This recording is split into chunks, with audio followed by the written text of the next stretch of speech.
A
little bit more.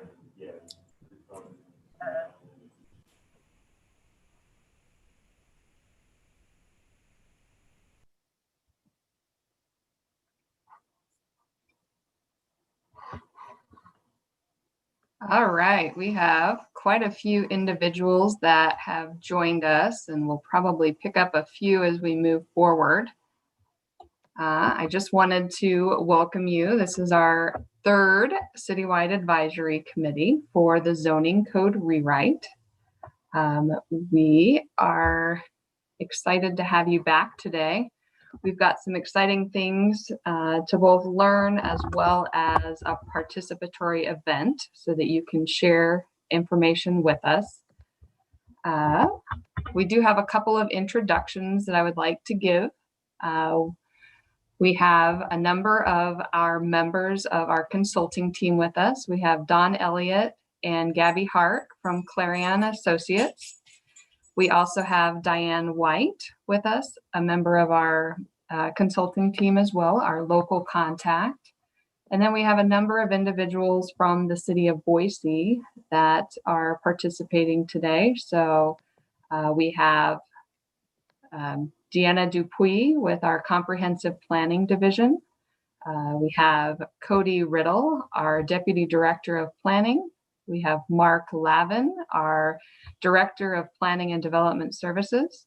We have Wayne Rizvi with our Community Engagement Division. And then finally, we have myself, Andrea Tuning, a Comprehensive Planner with the City of Boise. And we are working on the Zoning Code Rewrite collectively.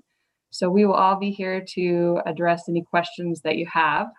I am having some difficulty with my video, so you may not see me for the first little bit, and then I'll see if I can't do some adjusting after that. I wanted to remind each of you that you do have your Google Drive out there that you can access. So if you'd like to share materials with your fellow colleagues on the Citywide Advisory Committee, you can do that. To do that, you just share that information with me and I'll make sure that it is posted appropriately. And on your Google Drive, you actually have two different components. You have articles from your colleagues, and then I've also created a separate file called Zoning Practices, and that has examples and articles from the American Planning Association. Each one of those is 8 pages or less, and it's topic-based. So you're able to do some discovery and some investigation on topics that may be of interest to you, and it's easy to sort out. If you do have a topic that you would like to investigate further, let me know, because I do have access to a number of additional articles. I've been posting them as time permits, but if you have a special request, I can certainly get to that sooner. So I have heard from a number of you throughout the weeks. Some of you have had questions, and I have been able to answer those. Some of you have asked for opportunities to meet where we can actually do a mentor process, and I can kind of walk you through some of the items that we may come across, get you through some of the processes. It's been an enjoyable experience. So if anybody else has a need or a desire to do that, go ahead and reach out. Deanna Dupuy is available, as well as myself. And we also have a number of other planners on staff that would love to be involved too. So we can certainly get you connected to whomever can help you best. So feel free to reach out to any one of us. We can certainly help you with that. I also wanted to give you a reminder that we have some things on our website that are available to our public regarding the zoning code rewrite. The first is a public comment survey. So that survey is available for the public. It asks a number of questions about them and their experiences, what we're doing well, and what we could do better. That public survey will be out and available until December 20th. So please encourage people to go fill out the survey if they have thoughts, opinions, or suggestions. That's what we're looking for.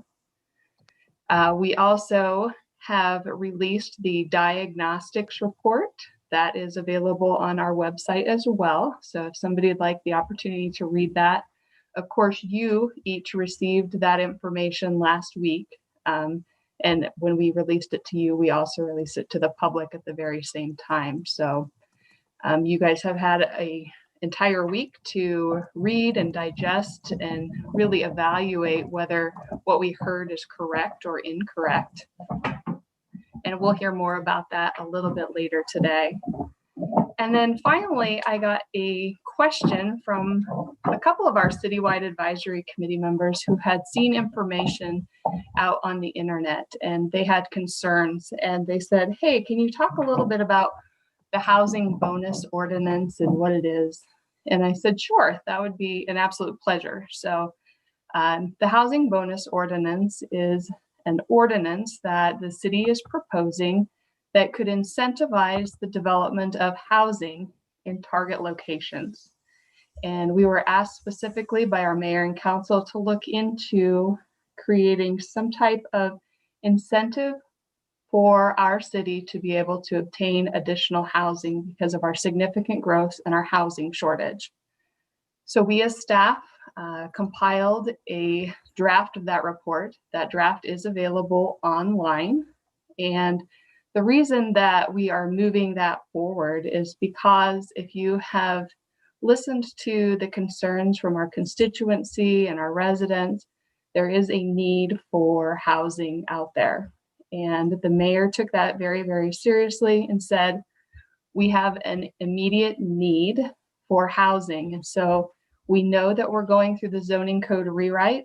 That will likely take 2.5 years to complete. And we need something that could potentially create a positive impact in that duration.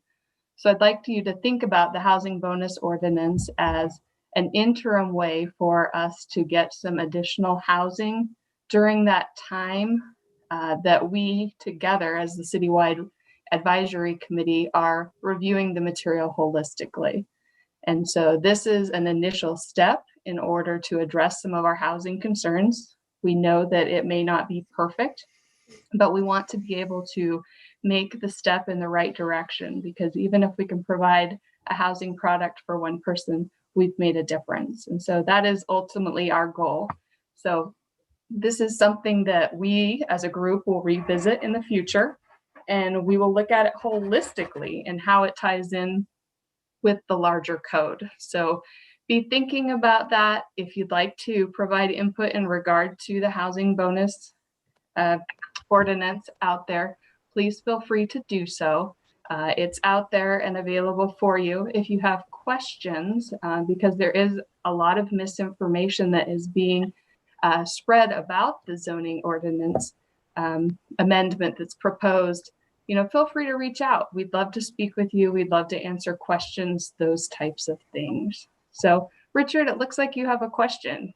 Yes, thank you. So thank you for addressing this. I've heard a whole bunch lately from people who are concerned and don't understand why this isn't part of the larger rewrite, which you've, I think you said some of the reasons.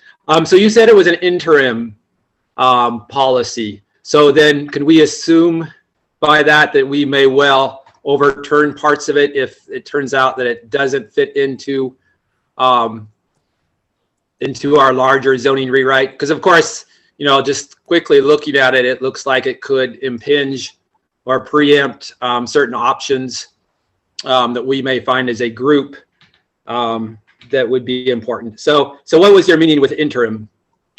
So yes, so let me clarify a little bit. So this is just an initial step to do that.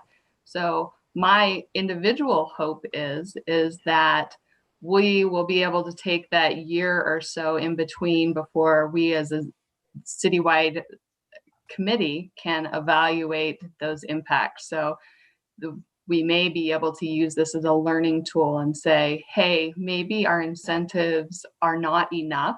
Maybe we haven't targeted the right population. Maybe our incentives have gone too far. So we'll use this as a learning opportunity, and the zoning code rewrite Citywide Advisory Committee will absolutely have the ability to look at it holistically. Did we include the right zones? Do we have the right incentives? And so we'll evaluate that shortly. But it is an imminent need in our community. And so this is the step that we have chosen to move forward with. And so we're going to go ahead and move it forward in hopes that we can positively impact, even if it's a small number of people. But we would love to be able to impact families in a positive way. And Chris, do you have a question? Yes, so some of the feedback that I've gotten from it regarding the incentives and some of the sort of like price points that are listed is that a lot of the incentivized price points are still above market rent for people and aren't actually affordable housing for the people that would benefit most from it. Can you speak to that in any way? Yeah, I sure can. So if you follow, the city of Boise has a program. It's called Grow Our Housing, and it's housed in our Community and Development Division. And as part of that, they have a number of different programs that are intended to provide affordable housing at all different price points. And so a number of those programs include our housing trust. We also have an incentive program that was just announced. We have a lot of joint partnerships that are allowing us to provide housing. And each one of those targets a little bit different populations. So you might see some that are targeting 30% of adjusted median income. You might see some that are 50 or 60% and sometimes even 80. The housing bonus ordinance is intended to do that 80% to 100% of AMI. And some people say, hey, that's more than a lot of people that may need housing make. But this particular ordinance is intended to target individuals that are on the brink, that people that are overburdened by cost of housing. If we can get them into that 80 to 100% AMI, we can help out just a few families and start to whittle away at that, one housing unit at a time. So that's the ultimate goal. And that's why we have selected that target population. Thank you, that's helpful. Yeah. So I think with that, I think those are some good introductory comments. We are going to be able to address a couple of items as we move forward. We're going to talk a little bit about zoning, how it came about, the comprehensive plan, and a little bit about how they tie together all together. So we have done our welcome. We'll start with really what is a comprehensive plan. Then we'll move into what is a zoning code. And then we held two citywide zoning code rewrite kickoff events, November 5th and 7th. And we want to tell you what we heard as a part of both of those events. And then we want to dive into the good stuff, which is reviewing that draft diagnostics report that you got. And then we'll go ahead and open it up for any matters of discussion that anybody would like to move forward. So when we talk about parameters of zoning, there are a number of influential factors that affect how zoning works within our community. And it really starts with the United States Constitution in its private property rights. So our Constitution says that we have the rights to own property, and that in the Fifth Amendment, it says that ultimately you have the right to own property and it cannot be taken from you without just cause. And so that is kind of the preliminary founding basis for property rights and how they've moved forward. And then we had a number of court cases that have taken place that have kind of formed how planning has evolved. And when we get to the state level, our guiding document has been the Idaho Local Land Use Planning Act, which that document specifically requires that we have a comprehensive plan with visions and policies that are going to guide us through time. And that planning act also says that the Boise City as an entity has the ability to create a zoning ordinance that will guide them. And when we look specifically at the Local Land Use Planning Act, it's Title 67, Chapter 65, and it requires local jurisdictions to comprehensively plan and to implement that plan through adopted ordinances.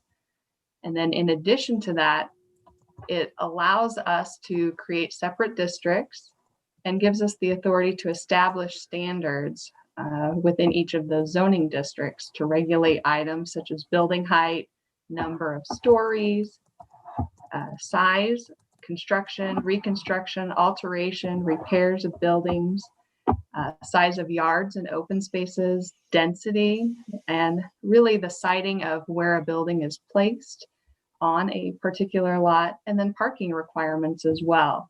And so that is where you start to get into what a zoning code actually is. So when we talk about the comprehensive plan, which is actually a requirement of our Idaho Land Use Planning Act, we say, what is that document? And so the city of Boise has a document, and it's called Blueprint Boise, and that's our comprehensive plan. And that plan is ultimately a document that creates a vision for the future. And it is intended to guide the actions of the city through long-range goals and objectives regarding physical, social, and economic development. And really the benefit of that document is that it provides continuity. So as we have changes in elected officials or appointed officials, or we have changes in our staff that are actually implementing those goals and those objectives, we have a steady beacon that we can follow. So that's going to provide continuity, and it's going to give us a goal to always be aspiring to be. It starts to balance competing private interests, and it also allows us to identify what's important to us so that we can protect those valuable assets and resources that we hold so near and dear. Great examples of that would be our foothills, our Boise River. Sometimes that even rolls into our park system, our greenbelt, those type of things. But it really provides us guidance as we start to create and mold the appearance of our community. And it also has ways that we can promote economic development. And it's going to give us guiding ideas and justifications as our elected and appointed officials and us as staff use for decision making. So when we take a look at our comprehensive plan, this is what our document looks like. It was a plan that was created after years of public input. We believe that we did a really good job with this document, and I hope that each one of you will visit this. Not only is it available on our traditional city site, but you can also have easy access to this document using the zoning code rewrite page. Down at the bottom, it says, what is a comprehensive plan and what is a zoning code? We've got some information there as far as videos, but it also will take you to the documents themselves so that you can explore what those goals and objectives look like. But when we look at our vision for the city, you're going to notice that it's a quite weighty and lofty goal. And so I'll read it aloud. It's kind of lengthy. So it ultimately says that Boise will continue to grow in stature as a world-class city with valued neighborhoods, outstanding natural, scenic, recreational, educational, historical, and cultural amenities and economic vitality. Boise's growth will happen in a sustainable, efficient, and responsible manner that maintains and enhances its treasured quality of life while meeting the challenges of the future. Boise is committed to becoming a more sustainable community by taking steps to enhance the local, regional, and global environment. A sustainable community is one where the integrated economic, social, environmental systems are structured to support healthy, productive, and meaningful lives of its residents while laying the foundation for a high-quality life without compromising the ability of future generations to meet their own needs. So as I stated before, that's a really, really lofty goal, and that is our vision. That is our guiding beacon, and that's what we're striving for each and every day.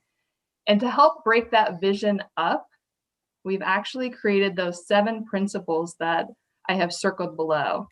And when we talk about those 7 principles, we also know that that establishes the principle, and then there's going to be goals and objectives and how we can implement those later on. So those 7 guiding principles are environmental stewardship, predictable development pattern, stable neighborhoods and vibrant mixed-use activity centers, connected community, culture, education, arts, and history, strong, diverse economy, as well as safe, healthy, and caring community. And so those are really the items that are driving us. And when we look at what those goals and objectives look like, I just happened to pick one particular goal. And the goal is identifying priority areas and establish incentives for infill. And then you'll notice underneath that, each one of those lines, those are our objectives. And so those are ways in which we can implement and start to achieve what that goal is that's going to get us one step closer to our ultimate vision that has been established by the comprehensive plan. So we know a little bit what that comprehensive plan is. That's our vision. That's our big picture.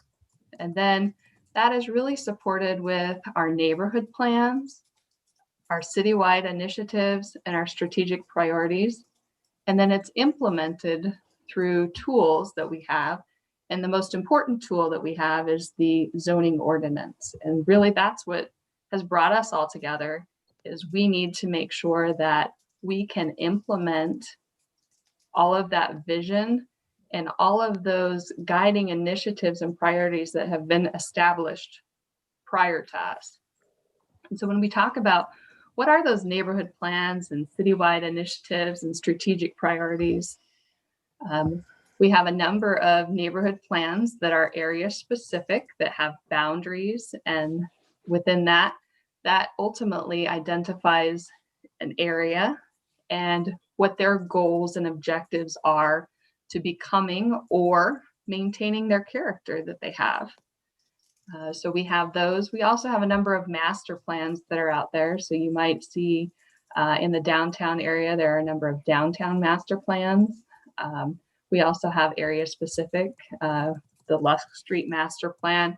And we also have like transit corridors. So State Street is a master plan that we also have participated in and we own. And so those are guiding documents for us as well. Our housing. So we talked a little bit about Grow Our Housing. That's really intended to provide housing for all of our citizens within the city of Boise. And it's got a number of key ways of attaining that housing that our city needs to be vibrant. We have Keep Boise Moving, which focuses on all of our transportation needs. That could be anything from basic infrastructure, from roadways to bicycle lanes, sidewalks, pathways, and even our transit system. So really ways that we can move people 2 goods, services, jobs into their home. We have Energize Our Neighborhoods, which is a program that is specific to providing education and support to really become vibrant neighborhoods. So that could be anything from an educational seminar, which many of you attended just last month, or it could even be a webinar talking about fire prevention in the wildland-urban interface. And then we have a number of neighborhood reinvestment grants as well that run through our Energize Our Neighborhoods. And that's a way for the city to reinvest in its community and really show that we care. We want these areas to remain vibrant, and we want to give citizens the best experience that they can. And then we also have Boise Climate Now, and that is actually kind of evolving as we just recently adopted an entire department that was going to be focusing on climate initiatives. And so that's going to be giving a little bit of thought in regard to our resources that are certainly limited or not finite, and ways that we can become more sustainable through time. And then we talked a little bit about our strategic priorities, and that is items that Mayor McLean has really identified as her priorities. So we have a safe and healthy city for everyone, a home for everyone, movement for everyone, a clean city for everyone, opportunity for everyone, and engaging everyone. And when we start to look at the priorities and then our master plans and our key initiatives and our comprehensive plan, you'll start to see that we have some themes that provide continuity, and each one of those is intentional because those are steps for us to achieve these goals, priorities, and initiatives so that we can get to that vision that our comprehensive plan has set up for us. So now that we have the comprehensive plan, we can start to explore, what is the purpose of zoning? We talked about the comprehensive plan and then the zoning ordinance being a tool to implement that, and really it working in combination with all of those community initiatives. But it's so much more than that. Really, we have that zoning in place to conserve, ensure, and promote the public health and safety and welfare. And that'll be one of your key items that you'll come back to time and time again. You'll find it in every zoning ordinance that is there, and you'll also find it in every comprehensive plan. The intent is also to implement our vision into a plan of action. So City of Boise has Blueprint Boise as our comprehensive plan, and now we have a plan of action that's going to help us get there. It will also guide future growth and land use changes and balance those competing rights. So making sure that developers have opportunities and that the neighbors and residents also have opportunities to participate in the process and change the outcome. So rather than me giving you the tutorial, I wanted to play a method. It's just a very short video, but I think it does a really great job.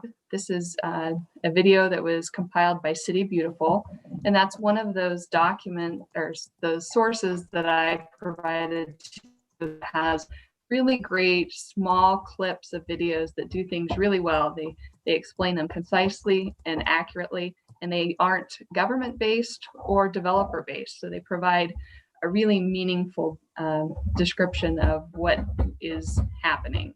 So without ado, I will go ahead and play that for you.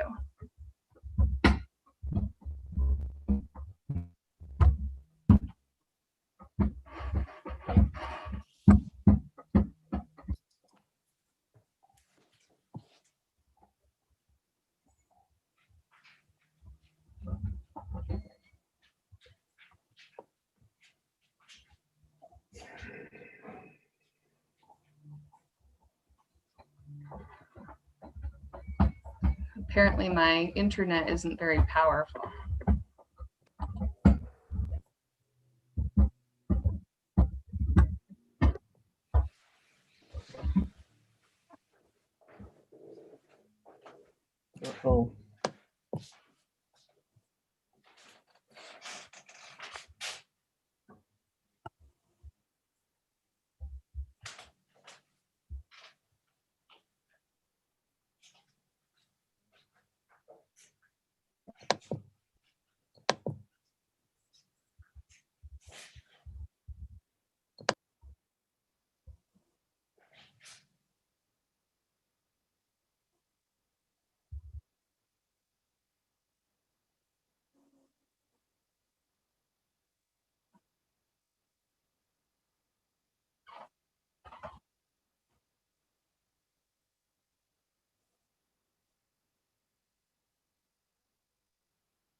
Andrea. I don't know if others are hearing the audio, but I am not. Oh. Is anybody else? I'm also Yeah. not hearing the audio. Oh. Me neither. Well, There's often a setting up at the top that says use computer audio that you might be able to turn on because it that directs the video through your computer so we could hear it. Sometimes that's possible. no, it doesn't look like that. Let's see. Well, let's see. Let's try it again. Developed thanks to a little known and some It's kind of center glitchy. regulations zoning. It's kind This everything. Glitchy. Building height, the sign. Understanding the zoning code is key to understanding U.S. Well, cities shoot. and how to influence them for the better. Really, the key points is that we do have a zoning map that identifies the specific use that exists throughout a city. Oftentimes, those are commercial, office, residential, industrial, and open space. And then from there, it talks about really the standards of how we can apply those. And so that'll look at anything from lot size to density. It'll evaluate your parking, your setback, your building height, particularly lot coverage. And it could even consider some design standards. And then finally, it'll also talk about process and procedure and who are the review bodies that are going to make decisions, who decides who can participate and when. And then if there is an appeal that is needed for either side, it will ultimately determine what that appeal process looks like. And so when you start to evaluate that, you'll start to see that those three modules are actually the very same modules that each one of us will be evaluating as we move through the zoning code rewrite. So we'll be looking at those permitted uses and the zones, and that'll be our first hurdle. And then when we move forward, we're going to talk about how can we get that look and feel that is just right for the city of Boise? What are those design standards that we can implement? And then focusing next on those processes and procedures.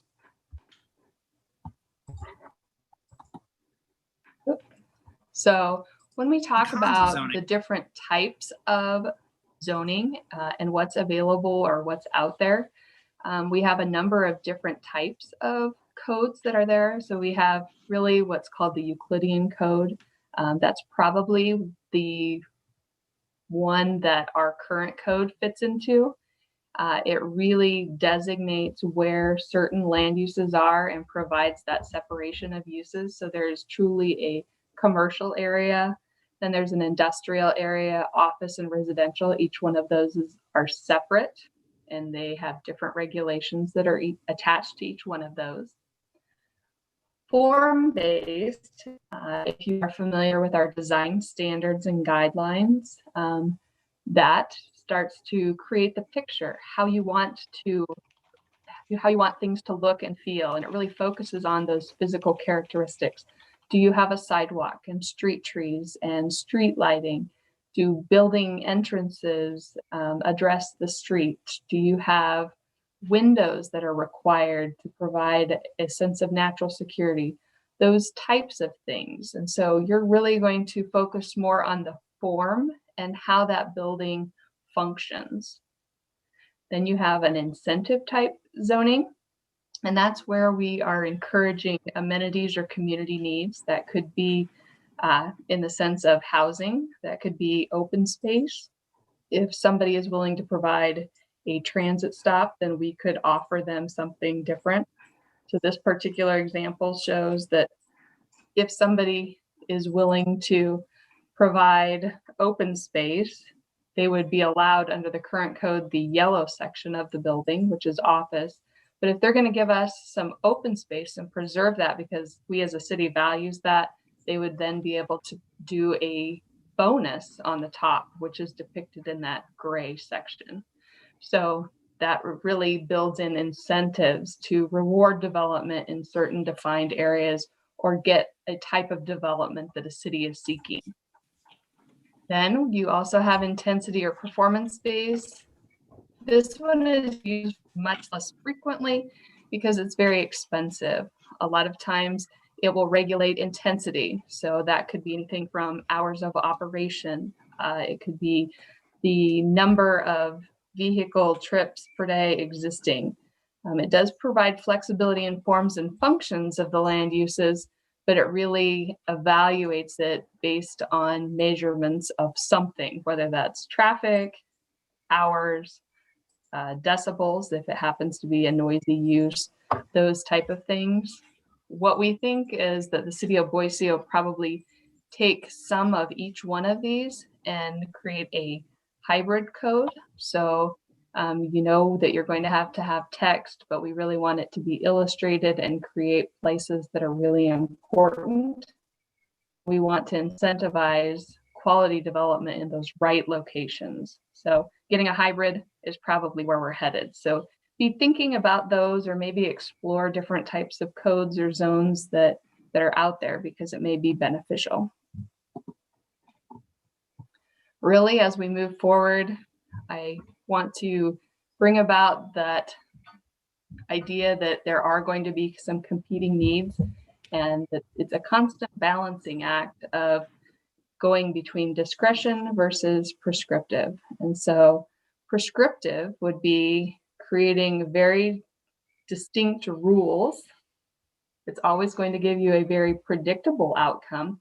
However, sometimes you get very plain, homogeneous developments that occur from that.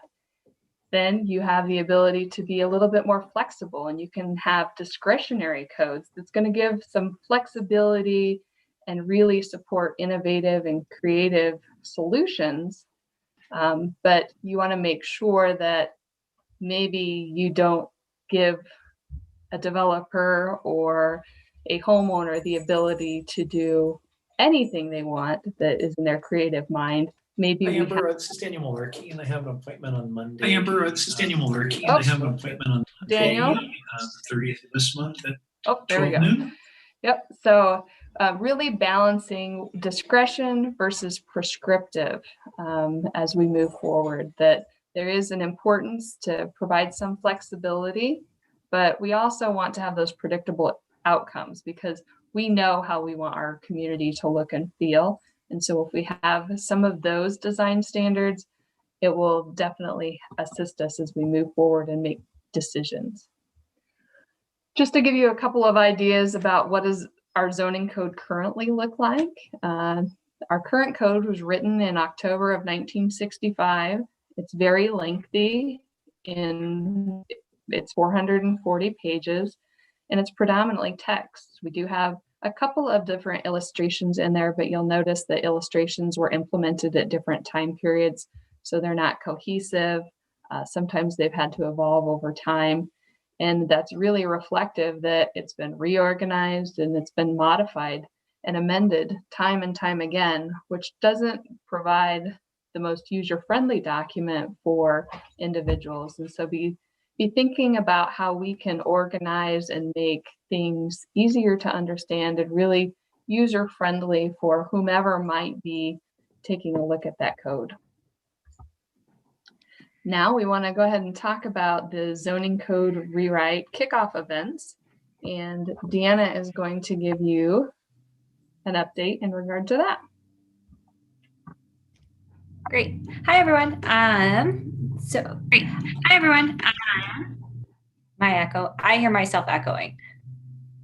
Maybe I'm good. Okay. Hi. So like Andrea said, I'm going to go over pretty quickly some of the high level information we heard when we conducted our kickoff. I think it was just last week, 10 days ago, 2 weeks ago, maybe. We had our first night meeting on Thursday, November 5th. We did it from 6 to 7:30. And of course, in this time, we held it virtually, very similar to how we're doing it today. It was on Zoom. We had 34 people logged in and then had live 21 YouTube viewers. So that's similar to how we're recording on YouTube now. People could just stream that.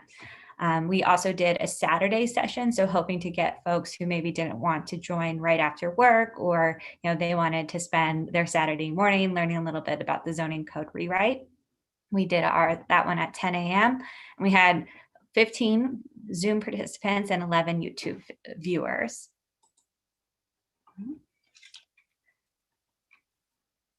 Let's see. I think, there we go. Oh, good. So, Andrea, maybe if you could just click through for me, that might, I think I'm messing up.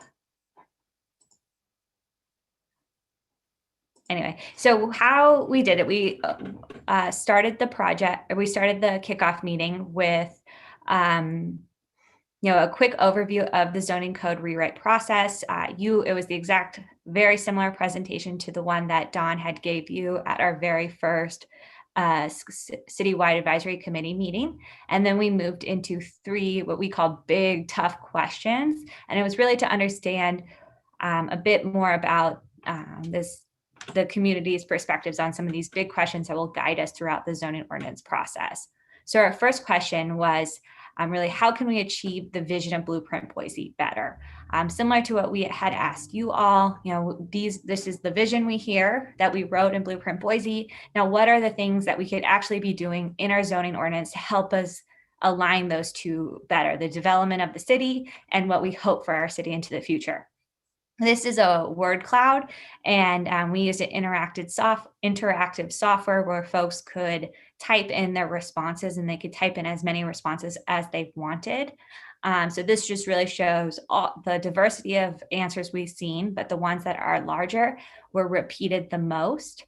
And looking at this, you see sidewalks jumped out real quick and affordable housing. But when we were able to read every individual comment, we started to seeing trends where we had a lot of people talk about the desire to integrate climate resilience into this project. People were really interested in making sure that we're creating a city that thinks about food systems, sustainable building materials, landscaping, clean energy. That really came out as a big theme throughout this process. And I think then, our next one right after that was creating land uses that improve biking, walking, and transit. So that's obviously why we see sidewalks so large. And then, we had a bunch of different other things, but it was really, climate was our big one, integrating our land use and transportation. And then, of course, we had several comments about housing and making sure that we're allowing and incentivizing innovative and affordable new housing. Well, then the next one, Andrea. Of course, we had some really notable comments and things that were within the scope of the zoning ordinance rewrite process and things we really want to think about as we're moving forward. People were very concerned about displacement, both in terms of longtime residents, older adults, and or local or ethnically diverse businesses. They really wanted to make sure, as the city of Boise grows and change, that we are being aware and considering that we're not creating a domino effect of displacement. As well, people really wanted us to really define our measurements of environmental stewardship, making sure that that is something we're thinking about and setting goals for ourselves. There was this kind of fear about maybe some folks aren't paying their fair share as the city's growing, making sure that we're doing this in a way that everyone is, contributing to the success of the city and paying, their fair share. We did have comments, and I would say it's not many, but there were comments, and I think it's important to notice that there were folks who were, not interested in creating more infill. They wanted to limit infill, limit the height of buildings. They said there were some comments about what does climate have to do with this, and so there were some contradictory comments to what we were hearing, but there was a majority of them focused on the topics we talked about before.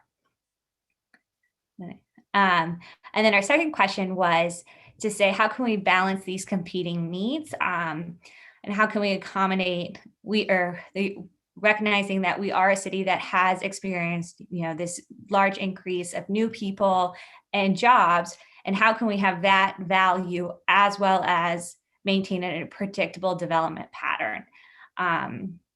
So with that, we asked, how can we do this? And is there new housing that will help us achieve this goal? And we saw a lot of folks who were focused on creating what we call neighborhood scale activity centers. So a lot of people spoke to, let's have more things like Bound Crossing or the live work areas of Garden City. They wanted to see that across the city. We've also, that goes along with that is having more transit supported infrastructure. So that's, including that infrastructure that could house, that helps make the transportation system work better. So whether it's corridor improvements or less parking in certain areas, so people are more inclined to take transit, we saw that as rising to the top.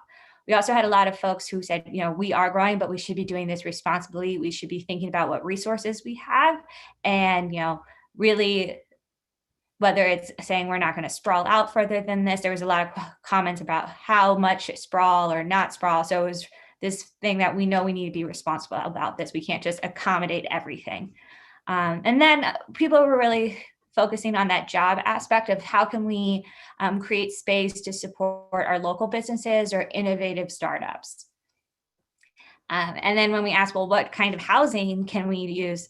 Should we support or allow in the zoning ordinance process to achieve, to be able to accommodate these jobs and people? There was a wide range of different types of housing, but it was really interesting to see this focus on innovative housing and recognizing that not everyone is going to want to live in what, there was a lot of comments about not everyone's going to want to live in a traditional house. So there's these new types of alternative housing situations, and that we should be allowing that or providing the options for folks to have that if they want that type of living atmosphere. So that whether it's a tiny home or, living in on a very small lot or in a pocket or cottage style housing development or even an accessory dwelling unit.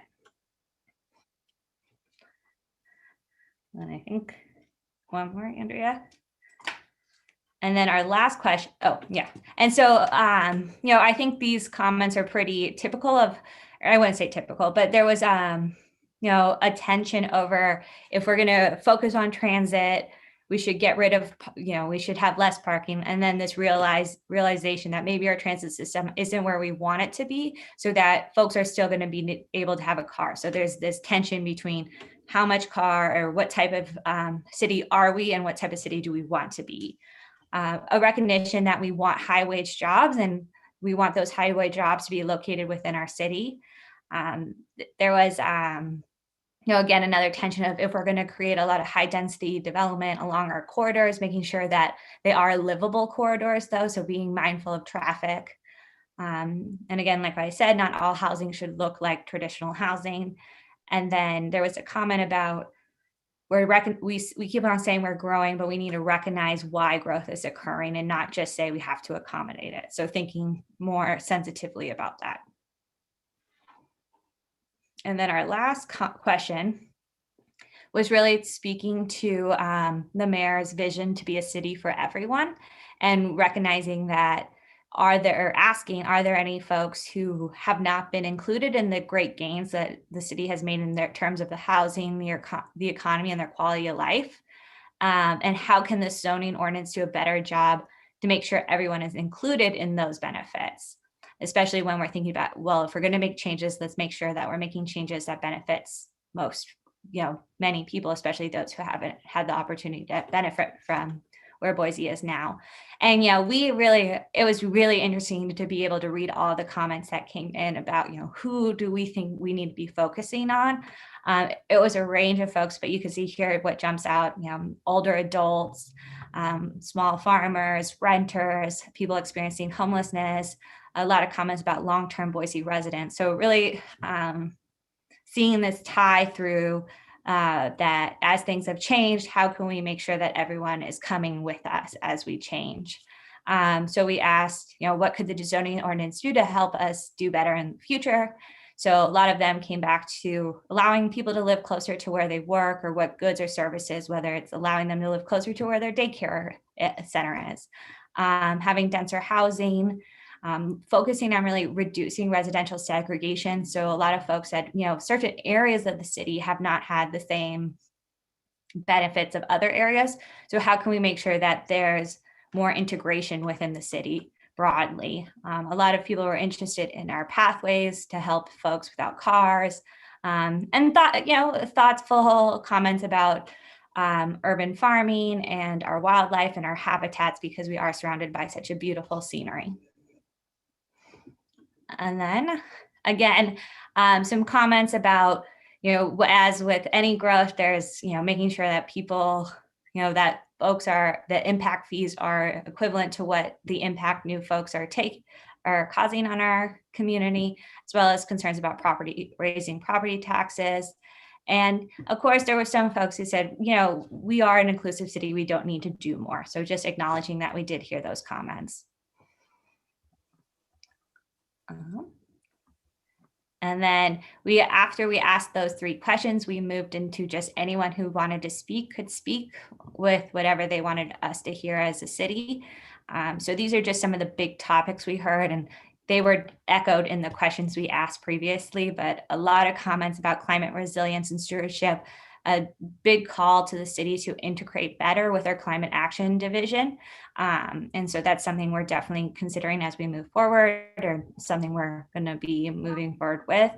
A lot of questions about, should we expand the city boundaries, or as we're growing in people, what's the best way to do that? And there was a wide range of thoughts on the idea of, should we expand our boundaries, sprawl versus, like I said, that responsible growth. And it was, again, we heard a lot of thoughts about displacement and wanting people to be really mindful that they love their communities just as they are, and they don't want to feel like they're being forced to move somewhere that they don't want. And then the thoughts again about improving transit with the infrastructure to do so. And then of course, people want to keep Boise unique. They don't want to be anywhere else USA. They want us to maintain what makes us best, but also to look at other cities to help us move in a way that's worked good, to not have to reinvent the wheel every time.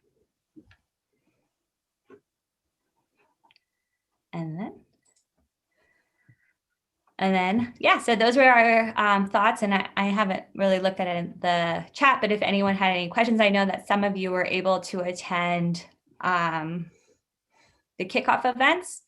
But moving forward, we told everyone at the kickoff events that we have our survey open, and that's really to give them a more detailed evaluation of our survey of our zoning ordinance now. So what are the strengths and the weaknesses? Our kickoff was really to assess the temperature of where people feel with how we should handle these big questions about where the zoning code should go. But our survey is going to give us that more fine-grained detail about specifics on the code that should change or be improved. And then from there, we'll move into our final diagnostics report, which we're going to talk about that today. And then we'll again talk about that at our next advisory meeting. All right. Thank you, Deanna. Mm-hmm. It is currently 3:53, and we are right between our presentation as well as our consultant's presentation. We've all been sitting for a long time, so I'd like to take about a 5-minute break. So if anybody needs to use the restroom or get a drink, or even just stretch a little bit, that they can take advantage of this small break to do that. So feel free to do whatever you need to do, and then join us back here at 3:59. How about that?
It looks like it is 3:59. I hope everybody enjoyed their small break and got a good stretch.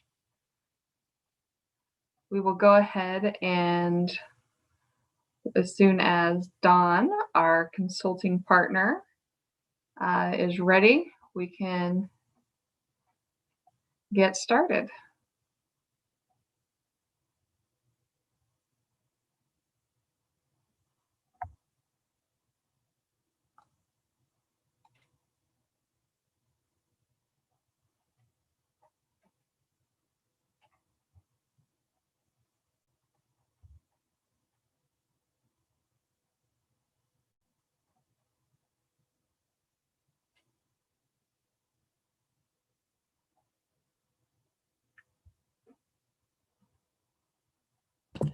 Sorry, Andrea, I heard you, but I'm having trouble sharing screen. So let me try to share it very quickly. We'll go on from there just a second.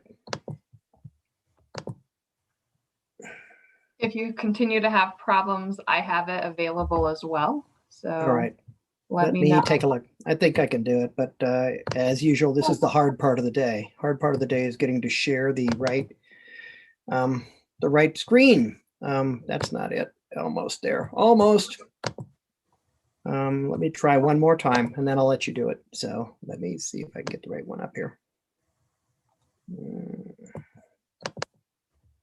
How about that? Can you see it now?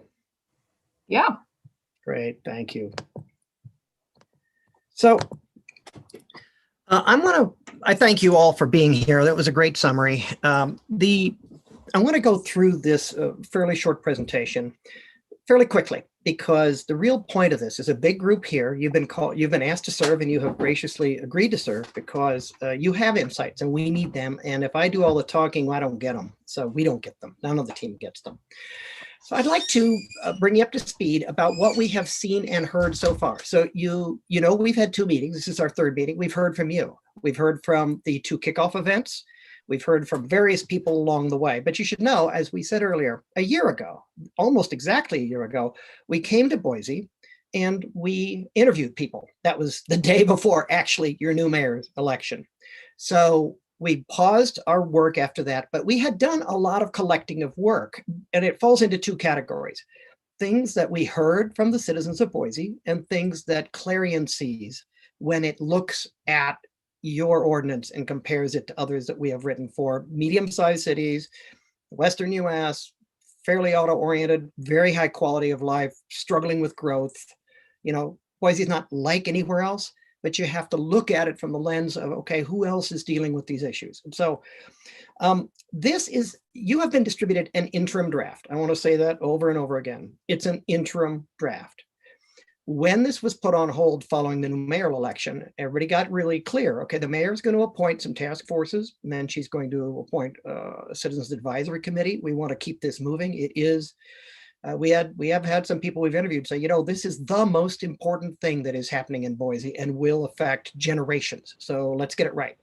So we have an interim draft. You have it. I urge you to read it. It's not that long. It's shorter than other things you'll be asked to read in this process. But it summarizes what we heard in 2019. It talks about best practices in some of these areas. And then what we are at now is, how should this be revised? How can we be open to the fact that, what did we hear in the kickoff events? What do you think? What does the public survey say people think? What do city council folks who are being briefed on this as we go along, what do they think? That's why it's an interim draft, but we are going to finalize it in the next month or so, and then that'll be the subject of the next advisory committee meeting. So part of what I want to hear today is, what do you think about this? And I want to be very clear. If you disagree, if we've put in writing, we think X, and you think, no, that's not right, from my perspective, you are free to say that. And we will take it seriously. As we talked about earlier, if you say, I don't believe that, and what you're saying is consistent with the general vision of Blueprint Boise, we take it into the mix and say, wow, a lot of people are saying that. Well, we got to be serious. This is supposed to be an honest document. If what you say is, I don't believe in X, and X is directly you say, I want to go in another direction. I want to do Y. And why is directly contrary to Blueprint Boise? It's probably not going to happen because we have not been authorized to change Blueprint Boise. We have been authorized to see how we can implement Blueprint Boise. A vote that you don't believe in Blueprint Boise means I don't want that part of it done in the zoning ordinance, but it's not going to go back the other way because we're not replanning Blueprint Boise. We're figuring out what can be implemented. So this is a summary of what we've heard so far, not taking into account yet your comments or the kickoff meeting comments. So here's what we heard. The menu of zoning districts in Boise's current zoning code does not align well with the type of places that Blueprint Boise says you want. That's fundamental. If you don't get that right, it's very hard to get the places you kind of want. We also heard people have been really talking about form-based zoning, which Andrea described. I can talk about it more. I'd be happy to talk about it more, but I think what they mean by that is oriented to the street, pedestrian, making it easier to walk and bike and feel comfortable and patronize things without having to have a car. Building, the look and feel and quality of buildings. I will say this as often as I am asked the question, every big city that I'm aware of uses a hybrid approach. Very few use only form-based zoning. And those that do say they're using form-based zoning, like Denver, actually have a substantial part of the code that's actually use-based Euclidean zoning embedded in it. So they're all hybrids. Go to bed in the night and say they're all hybrids. Wake up in the morning and say they're all hybrids, because they are.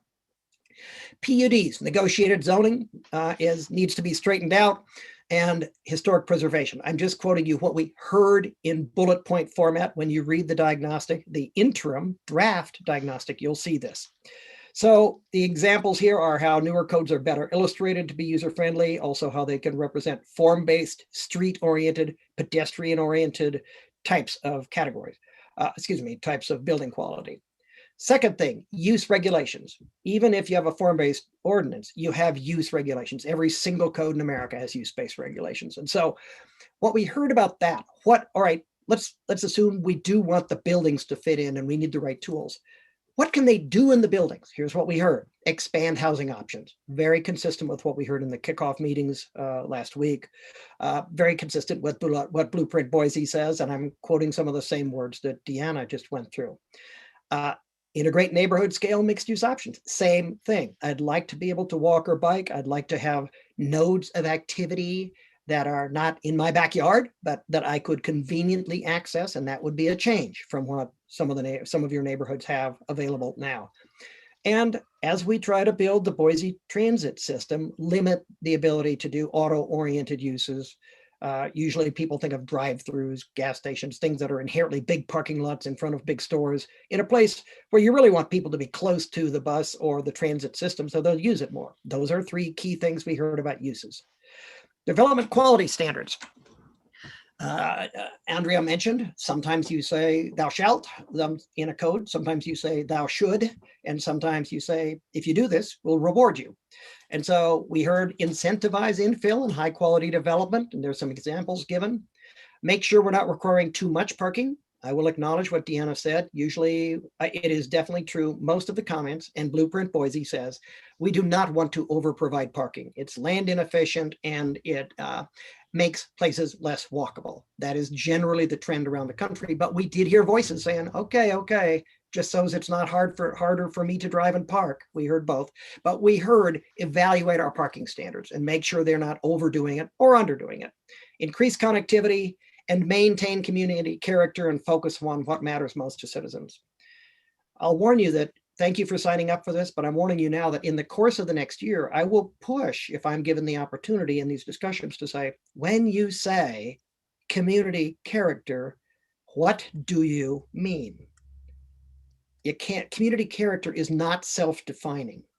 When you talk about it in zoning, it's the height, the relationship to the street, the relationship of parking, the design of the building, the intensity of the use. All those aspects of community character can be addressed, but not if we just keep saying community character, because it doesn't help. We need to, all right, peel it back.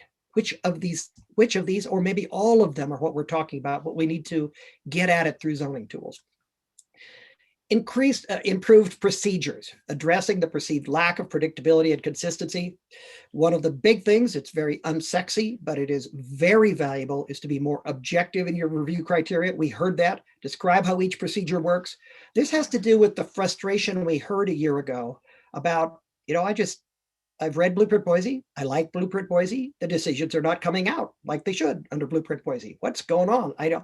It's not predictable, and it's not based on objective standards.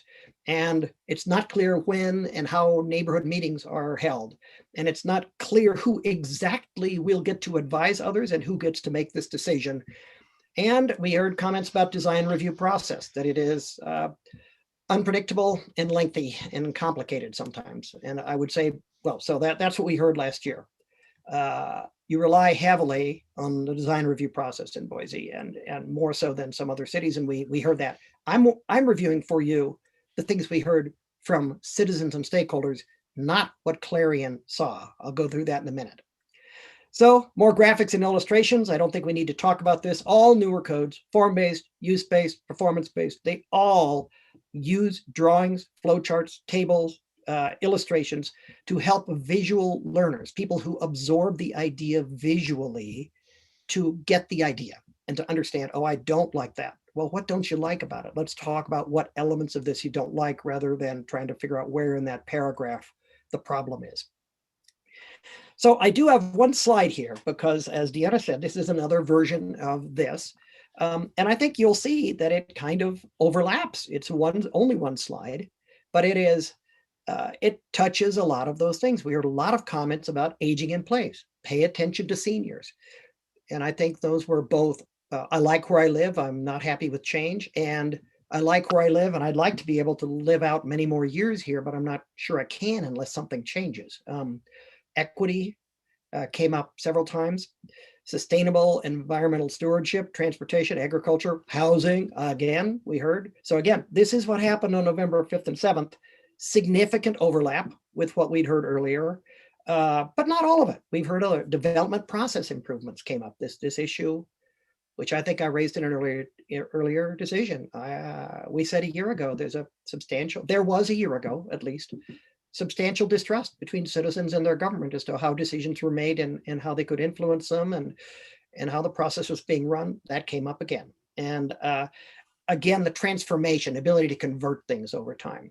So this is, I think we had two-hour meetings. We had a lot of input. Stare at the word clouds that Deanna put up and the comments that she noted. Stare at this. They're just background. What this meeting is about is what you think. And I'm trying to get to the point where I can be quiet and listen. If you disagree with this, you need to say so. It is not a done deal. The cake is not baked. We are deliberately slowing it down and trying to give people an opportunity, particularly you folks who've been asked to be a part of a cross-sectional group, to say, did we get this right? Is this right? Is it not right? And to be honest, other people in the group to say, well, no, I do think it's right. I'm sorry you think it's not right, but to hear that. So that is where we were. I'm going to go on last and take a little break. That I'll tell you that the next part of this, I'll go to the next slide, is what Clarion sees as a firm who has written a lot of these things around the country for cities of all sizes and counties of all sizes. We do bring to the table a lot of experience. That's where I'm going next. But I would like to take a few minutes just a couple minutes to see if, not comments right now, because we'll have time for that, but questions. Are there things I have said about what we think we heard from you, from your neighbors, from your stakeholders, from your neighborhood organizations, from other things, that you don't understand what that means or what we really heard? I'd like to clarify things and then go on and do what Clarion did and then talk about, okay, so what's your reaction to all of this? Any clarifying questions? I had one. On your previous slide, you talked about one of the things people said was equity. Can you define that a little more? Yes. How much time do you have? There is, let me just say this. Yeah, let's talk about it. I'd like to talk about it at the end, but I will try to clarify it. There wasn't a lot of discussion about it at the word was raised, the concept was raised. It was not a focus of the discussion. And so We didn't get into what do you mean by that. I will say by way of background that there is an increasing understanding in America, particularly in light of George Floyd and in light of COVID situation, that zoning is very good at keeping things out. That's actually its DNA, is keeping things out that you don't want. It is harder, although doable, to have it encourage things to come in. And unfortunately, there's a pretty documented track record that if we're not careful, zoning can be used to keep things that people don't want out of neighborhoods. And when they're kept out of wealthy neighborhoods, they tend to trickle down to poor neighborhoods. And when they trickle down to poorer neighborhoods, they tend to affect racial and ethnic minorities more than they do whites. Those are broad statements, but that is a very serious conversation that's going on in not only the planning, but the zoning world. Most cities, even though you could trace some part of zoning back to racist motives, a lot of it is not racist motives. It was character protection. I want to protect the quality of where I live. The unintended consequence of that is that often the burdens of the people, of the things that need to happen in a city in order for it to function, fall disproportionately on lower income communities and communities of color and ethnicity. And to be honest, women-headed households, where those neighborhoods are, they tend to be lower income, and places with a lot of disabled people or disabled-headed households tend to be lower income. So as things trickle away, things that people don't particularly want to see near them, they tend to go from wealthy neighborhoods to poorer neighborhoods and from whiter neighborhoods to less white neighborhoods. I'm sorry to say that so boldly, but I'm trying to give you a quick answer. That's how the equity discussion is happening in zoning. I wanted to get that out there. And I think that was what was the buzzword, was people were trying to remind us that that discussion is happening. Don't ignore that discussion, roll it into your work on the zoning ordinance. I hope I have not overstated it. If I have, let's not go off on that tangent now, but come back to it later. I hope that is enough of a clarification for now.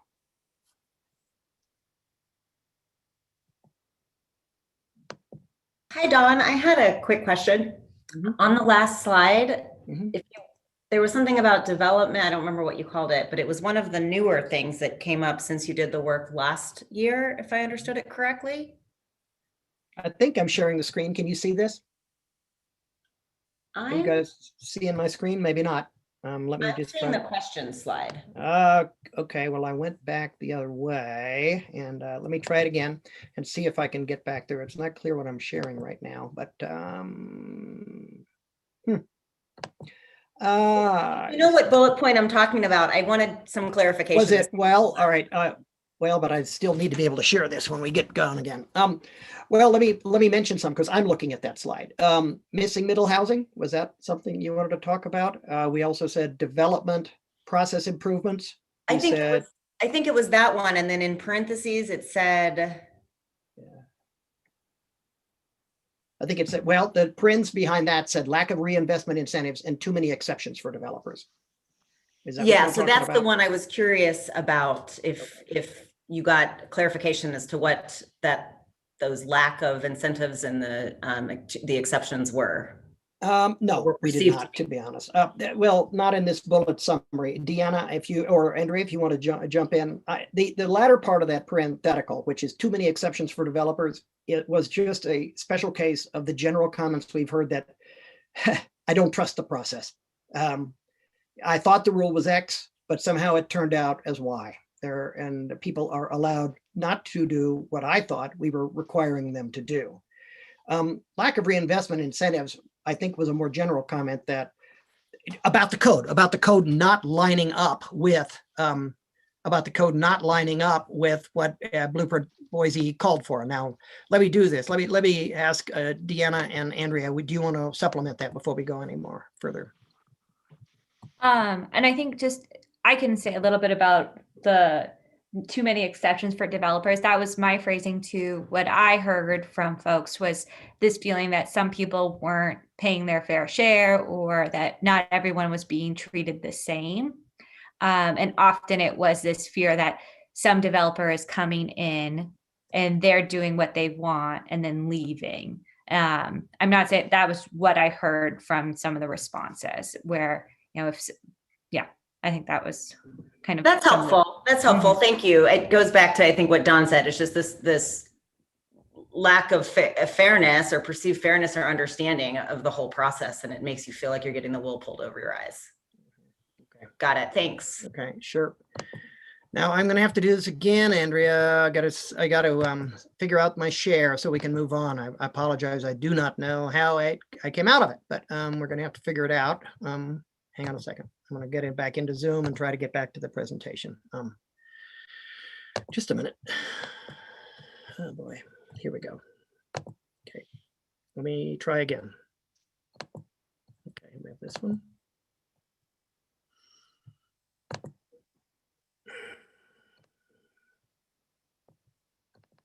Somebody please say yes, I can see that. Yes, I can see that. Yay! Yes. All right. Well, there you go. That's a hard part of the day. Okay. Only got it on the second try with remedial help. So I'm going to skip ahead to where we were. Just running quickly. There we go. What Clarion sees.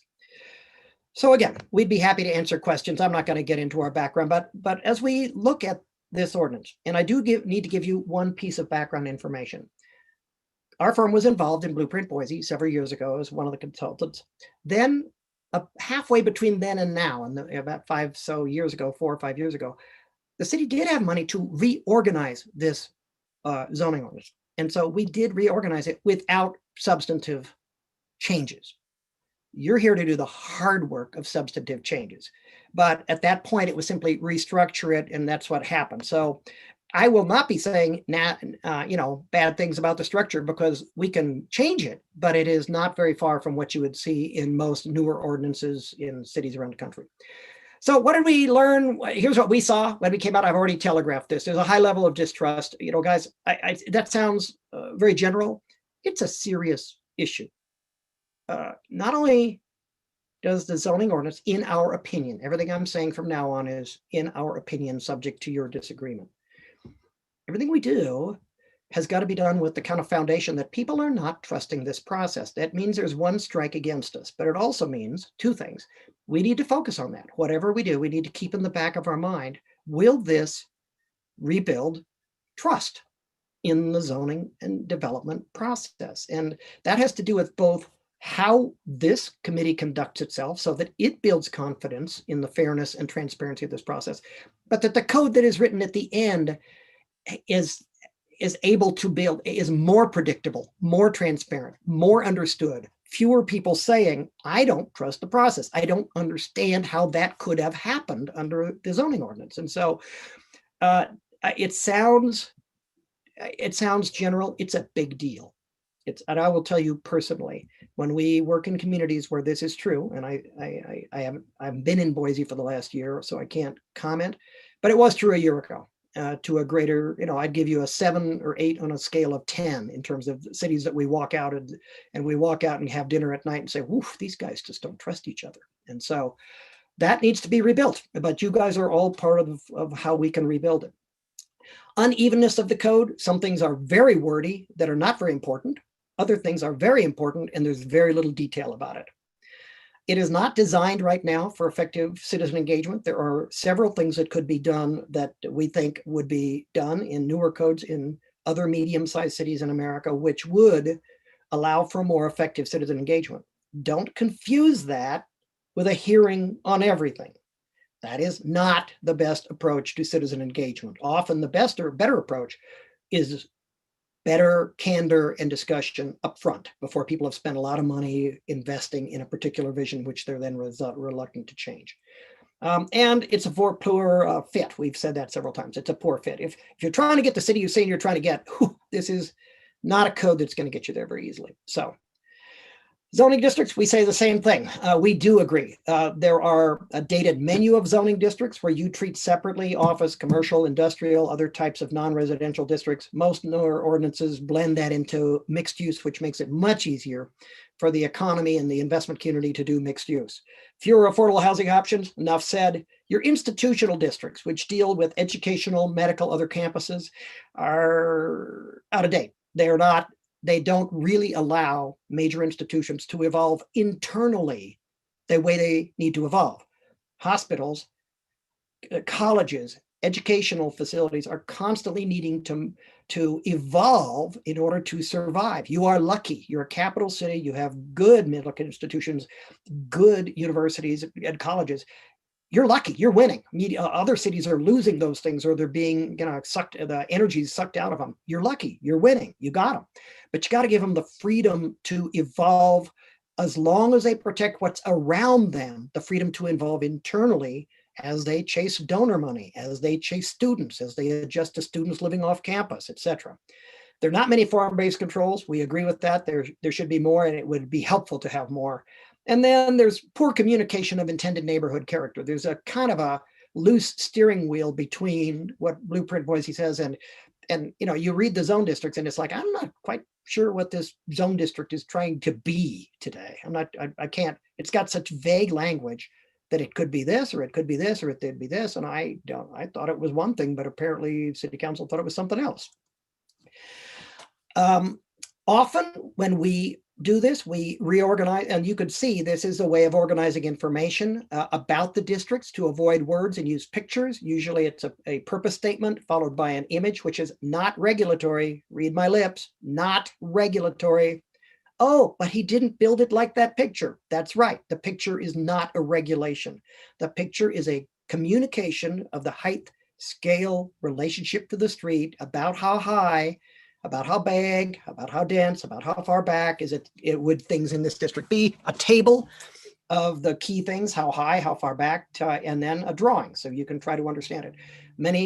The point of this is to take zoning non-geeks, citizens who are very interested, but not interested in becoming an expert on zoning, to say, hey, I hear council's going to entertain a rezoning from X to Y. What is Y? Should I be concerned? Should I not be concerned?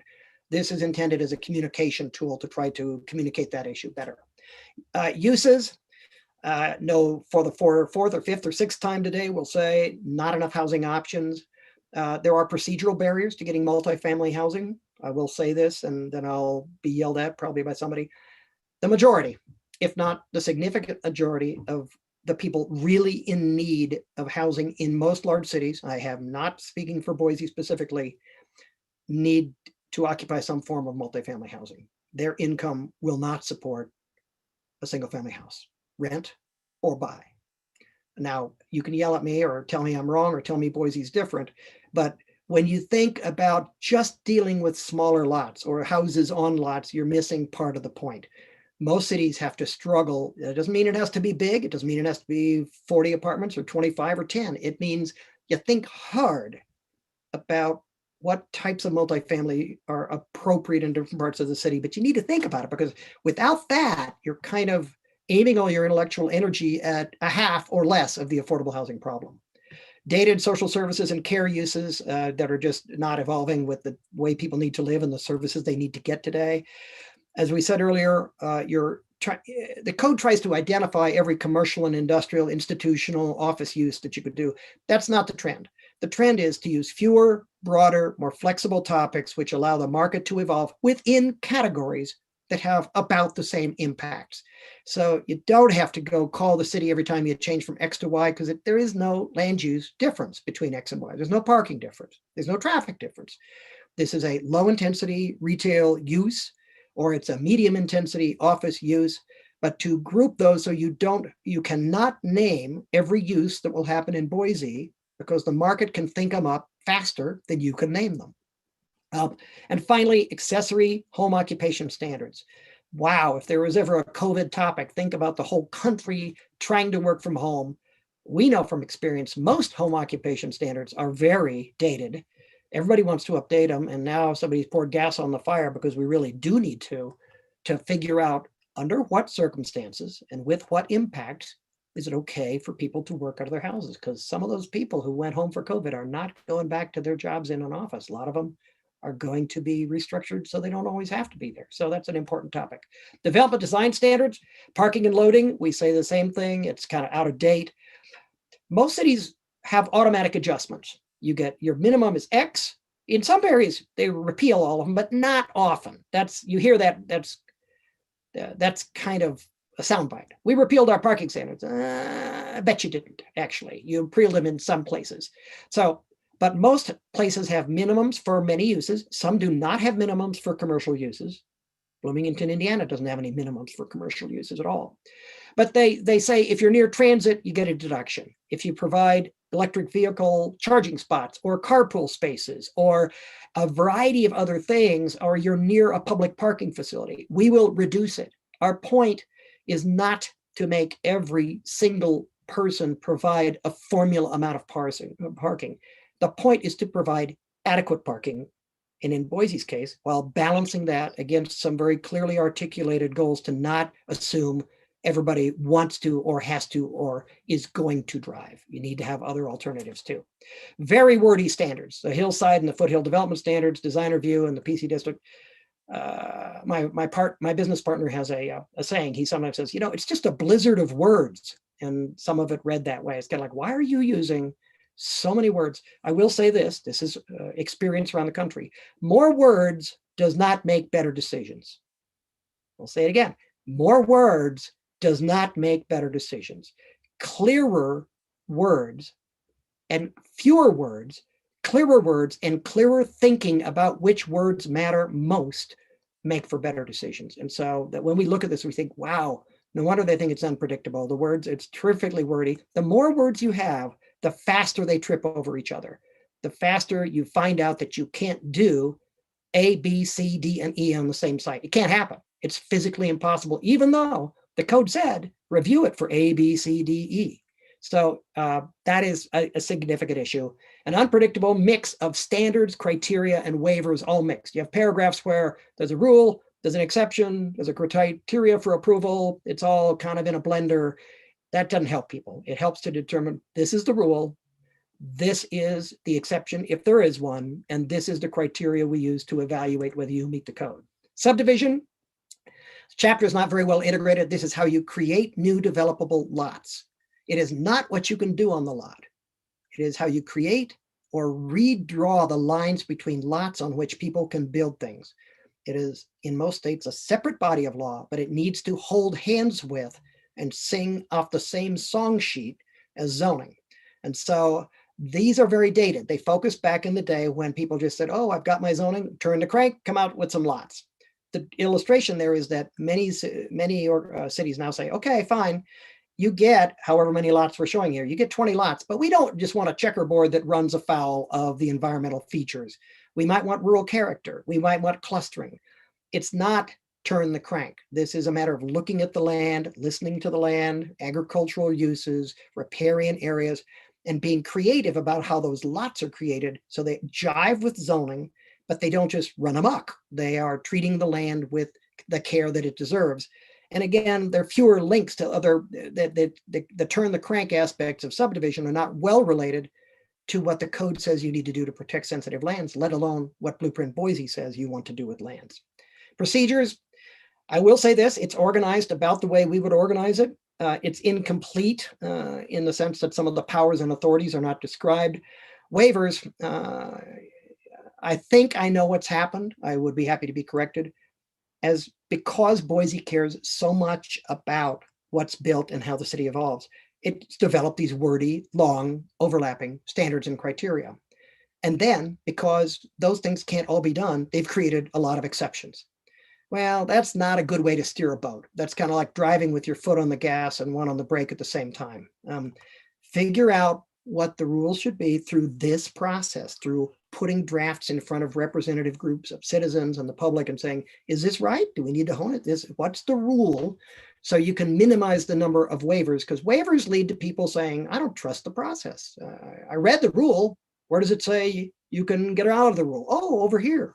So it's not a good idea to have lots of rules and lots of waivers. It is better to have fewer, clearer, understandable rules that everybody can understand similarly, and then limited waivers for situations where they might run into each other in ways you couldn't predict ahead of time. Incomplete and overlapping decision criteria, very wordy and detailed, vague terminology. Once again, I won't repeat myself.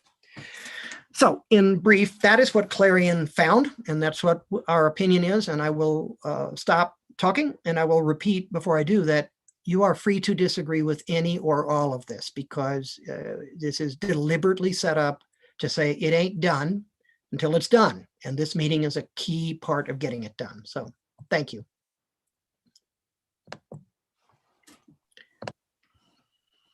Let's just go into the questions here. I'll leave the slide up. These are just seeding your thoughts. Do you have questions about anything I've done again? Did we miss something? Were you waiting to hear X and you never heard it? Among the many things we said, are there things that you just think, yeah, you said a lot of things, but this should be a top priority as we try to figure out how to balance the competing interest. And then inclusiveness, anything that strikes you as contrary to an inclusive code that kind of admits, the people who live in Boise are the people who live in Boise, the people who come are the people who are going to come, and they need to be included. Writing a code that is for the people who really will be here rather than the people you wish would be here. So. Ben Zamzo, did you have a question? I did. Yeah, Don, thank you. On the subdivision slide, could you give a couple of examples of some of the shortcomings for the current subdivision process? Sure. I thought I was still sharing. Am I still sharing, guys? You are. Okay. All right, good. Well, just a second. Let me go. Let me get there. Just a second. And I need to go on my own to look at it because it's all right, give me a second. Slide 17. All right, slide 17. Let's see if I can get to it. All right, so it's not showing up on my screen, so I will do it. They're in the two categories. Perhaps this was badly worded. You have sections of the ordinance that talk about the protection of sensitive lands, but they are not in the subdivision regs. The way to consider this is, as I said, zoning is what you can do on your property, what you can build. Subdivision is how you create lots. When new lots are created, we're finding that you would have to read both the how do I create a lot with over here with some other part of Blueprint Boise about staying away from riparian areas or staying away from sensitive lands or clustering to protect rural character in these areas. So I guess that's my, I don't know if that's specific enough. I can get back to you if you need more specificity about it. And then we or if you disagree, please say if you disagree. If you think, Don, I was on a task force and I worked on that, we think it's pretty good, then I need to hear that.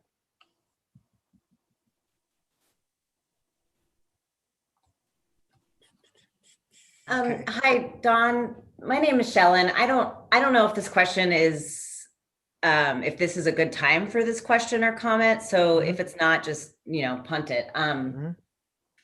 I had the opportunity to listen or be a part of a panel at the APA conference in Idaho a couple months ago. And one of the panelists that I was with was she's a planner by trade, and she was describing, I'll try to repeat it, so bear with me, but she was basically saying, by the time the subdivision is a legal act, it's much more of a way that it is considered like sort of done deal by the time a planner should be looking at a development. Mm-hmm. And so what to me this says is something along the lines of the rules in the subdivision code aren't meeting the rules in the planning code.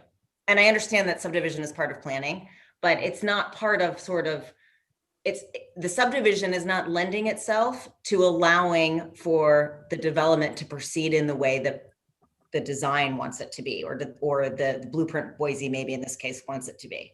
Mm-hmm. That's a short way of saying it. Well, there are two. I would answer two more, and then anybody from staff that wants to correct me. In some states, subdivision is treated as more of an administrative act. And it may be that's true in Idaho. And if so, we'll have to work within those constraints. We do work with city attorneys to make sure we're staying in touch. However, in most states, there's a growing understanding that it's not simply, it's not simply an administrative act because of exactly this. It doesn't really create good cities. And increasingly all over the country, people are saying, Matter of fact, there was a PBS special some of you may have seen probably out a decade ago called Subdivide and Conquer. It kind of said, once you've created the lots, the die is cast. You can change them, but it's very hard. If you want to figure out what's happening with sprawl, get into subdivision. Forget zoning. Get into subdivision. Once you've platted the lots, and I've sold lots 1 through 20 on this slide to my cousins and buyers and whoever, really hard to get the cat back in the bag. You can change zoning all you want, or try to, but people own those parcels. And as Andrea said, they have a right to do property rights with those parcels. Trying to get that back together. So from a planner's point of view, zoning gets all the attention. When we say we're doing the zoning ordinance, though, in Boise, that includes the subdivision controls. They're in there. These two bodies of law are stapled together. They're not good friends.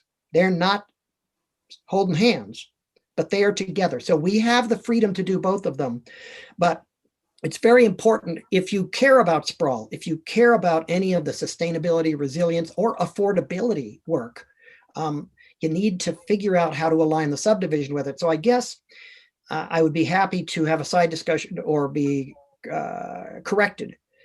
But I guess I don't agree that by the time subdivision happens, it ought to be all over. If that's true, if it's administrative act, then you got to be really clear in your subdivision regs. When the guy walks in and rolls his plat out and says, this is what I want to do, you say, great, I'm going to review this against our subdivision regs. And guess what? They're tied to the zoning regs. So when we say you got to lay out the lots to comply with the city, that includes not just density, it includes being careful with the land. And how do we know what to do? Because our overall zoning controls tell you what sensitive lands to avoid and what different things to do and how to align with traffic and circulation and access. And so you can do it, but that's, you can make it the last thing and the non-brain damage thing, but it's harder than it sounds, and it needs to be linked into the rest of your land use standards. Okay, Dawn, we have 4 people in the queue. We'll start with Jessica, followed by Ian, then Roberta, and then Daniel. Hey, Dawn. I'm on design review, so of course I dialed in on the DR comments in the Clarion's report, and I understand it's a draft. So I don't disagree with it at all. But I do have a comment that it would be nice to communicate to city staff and the other officials is I see the conflict. And I think part of the problem is maybe with the onboarding of the committee members, whether it's DR, P&Z, historical preservation, etc. To be honest, I've had better onboarding experience with this committee than I did when I was first appointed to DR. Mm-hmm. So I think that's would be helpful. I know it's not part of the rewrite proper, but maybe some feedback to give to folks. And then the other comment is I kind of disagree with regards to the Blueprint Boise. Not necessarily it needs to be updated, but when you look at it, or at least the old copy I have, the first 4 pages are all policy and text amendments. It'd be nice if the document could be updated so it could better incorporate all the resolutions into the document proper. And those are my comments. Thanks. Thank you. Oh, thank you. Thank you. Very good. Only one sentence response, and that is, this came up right away. It's interesting. Meeting number 3. It is very common when you get into these rewrite processes and people are really thinking hard about how to make it work, that you come to the conclusion that a fair chunk of what's not happening well is education about how the system works and what we have already agreed on and how you can get into the situation. So it starts looking like, oh, we're just going to write law. Along the way, it is very common for people to say, we need to set up a system by which people who care understand how the city operates and understand where to engage and what the rules are, and also understand when it's too late to engage. This property owner has followed all the guidance in the ordinance, and there's really no legal reason to turn them down. And so we need to agree on that and get everybody on so that the level of conversation understands that there are a lot of opportunities for input, but there's not an opportunity to try to vote down something that meets all the criteria and standards that you've decided are good for that development. So. Go ahead. Next question. Ian, you're up. Yeah. First off, I'd like to say that kind of the points that you covered that were relevant a year ago, I think are just as, if not more relevant now. I would add that along with the discussion about equity, displacement seems to be a recurring theme, even in the meeting last week with the community. It came up multiple times. So I would just add that. But that's more of a comment. My question is in relation to hybrid zoning.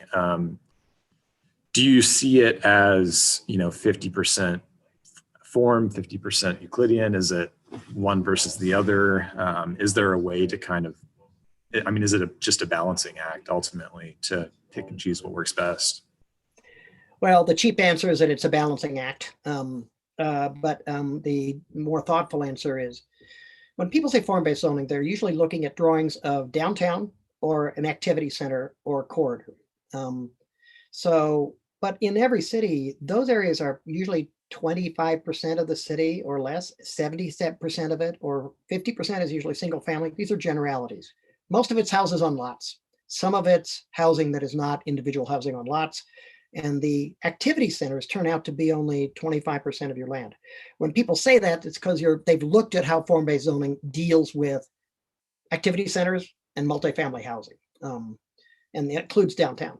When you say, do you want form-based standards for your neighborhood? Usually they say no. Either the citizens say, no, I want to be able to build the house that I want to build. I don't need to be told what the form of the house is. And most city administrations say, you lost us because we don't have the staff to go out and tell everybody what kind of house to build, and nor are we interested in not getting reelected. So we're not going to do that. And so most cities that do a hybrid, but they take a pretty light hand if they address at all residential neighborhoods. They do address multifamily. They do talk about, if you're going to do a townhouse, how close to the street, et cetera. But the things that people are reacting to often when they say, I like form-based zoning, are the pictures of pretty places to meet and gather and shop and dine and walk around and be interested and ride transit. They really weren't interested as much in what is 50% or more of every city, which is individual houses. But we don't have a ratio in mind. I view this process as an opportunity to talk with you folks and decide what's the right tools. I'm not interested in the labels, to be honest. There are no pure versions out there. They're all mixes. So you tell me what you want and what you don't want to regulate. We'll figure out how to draft some tools that do that with the least pain, with the least complexity, I should have said. So, thank you. All right, Roberta. Thanks. This may be a premature question, but I want to pose it anyways for future discussion, being that this is only the third time that we've met. But I am concerned about the mistrust in the community and the whole education process. As a member of this committee, I've talked to people that I'm on this, and there's a lot of questions like, well, what is it that you're doing? And why is it going to take 3 years? And is it going to solve my taxes? And so as a committee member, I think might have been Jessica who said this about something about onboarding members. I agree, and I need all these foundational basics and the information, but it would help me on the committee as I relate to my neighbors, some talking points or messages or timelines. And, this is not, at least I listen to the community sessions too, and I know this isn't going to answer everything. So basically my request is, at some point, can we have some information on how to explain this better in simpler terms? Because I am certainly not going to become a planner. That's a lot more, it's going to involve a lot more time than I have. So thank you very much. So Roberta, that's an excellent question. And especially in these times of COVID, under normal circumstances, we could go out to the public and we could meet with them and we can answer their questions, but we're having to think alternatively. And our community engagement team has created this idea that we could do a meeting in a box, and so that we can get you bookmarks or flyers that you can hand out to your neighbors, to your network, that say, here's how you can participate. These are each, it has a timeline there. It tells you the reason why we're doing this, and so that you can provide that information to them and they have a takeaway. And so we will work very hard to get you that material as soon as we can, so that you have that ability. And like I said before, you know, we can't do this alone. We are heavily relying on our Citywide Advisory Committee, social media, our website. And so if you have ideas of how we can outreach further, let us know, because we are looking at integrating new ways to connect with people, especially during this difficult time of COVID. So, please keep us in mind. So if you have ideas, let us know, and then we can provide that meeting in a box to you so that you can start to spread the message, and then you have some key talking points as well. Does that help? It helps. I certainly hope that I'm not alone in this plea. I'm sure you're not. I'm sure you're not. Yeah. Thank you. And Daniel, how about you? Yeah, thanks. Actually, just Roberta, thanks for bringing that up. And I think it's important that we both kind of figure out how do we each get informed and like engage our communities and bring them along. But then I also think a huge part of the trust building is going to be, does our new system work better? I mean, so I've certainly heard from people who felt like who tried to get something done and felt like decisions were arbitrary or capricious and like that. So I think, we want to listen to people, but we also want to like make our best effort to have a system that works better, going forward. Don, I just want to say that I thought it was just super helpful and good for me to just kind of hear that, like, somebody who's experienced has opinions about like what we ought to do. And it's like, this is bad, you got to fix this, because, I have opinions about some of it, but not all of it. And so just as a, so I think like it's good to have somebody say, look, here's where you are. If you're trying to get to a zoning code that's going to get you closer to Blueprint Boise, here are the changes you need to make. And I guess my question is how do we, so I don't know if I disagree. I mean, there's nothing you said that I necessarily disagreed with, but I'm also going to care a lot as we kind of get into the weeds on, it's like, well, okay, so here's what we have, here's what you're recommending. And then I've got to think about that in terms of the things that I care about. And so maybe just reflect a bit about like, how do we go from, hey, here's where we are, here's where I, as the expert consultant, think you guys ought to go. Now we're going to kind of go through this piece by piece. And as we kind of propose these changes, how do we then interact with that and say, oh yeah, okay, we're going to react to your idea on the change, but like, how do we do that in a stepwise process? Thanks.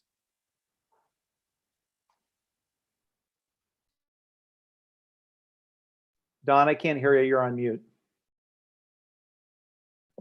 The 3 most common words in America. Andrea, have we shared the timeline? I forget if we shared it at a previous meeting of what we do. Okay. That was a request that we had at the last meeting. And so that material was distributed last week. So that has a general guideline of how we'll move forward.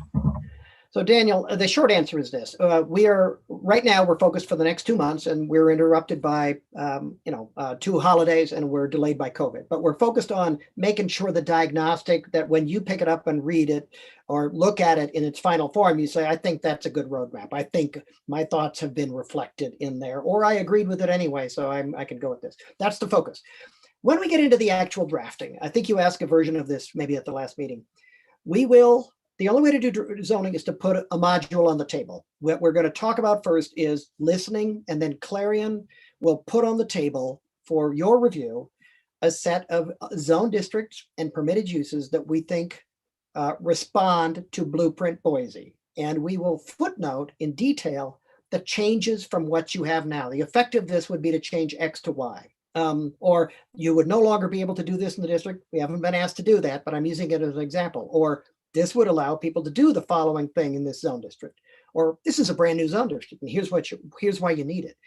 We do it in footnotes just so the lawyers can have at it and look for the word change and see what happened there. But because we have to. That builds transparency. They have not blown it by us. They told us what was changing in here, and we have responded.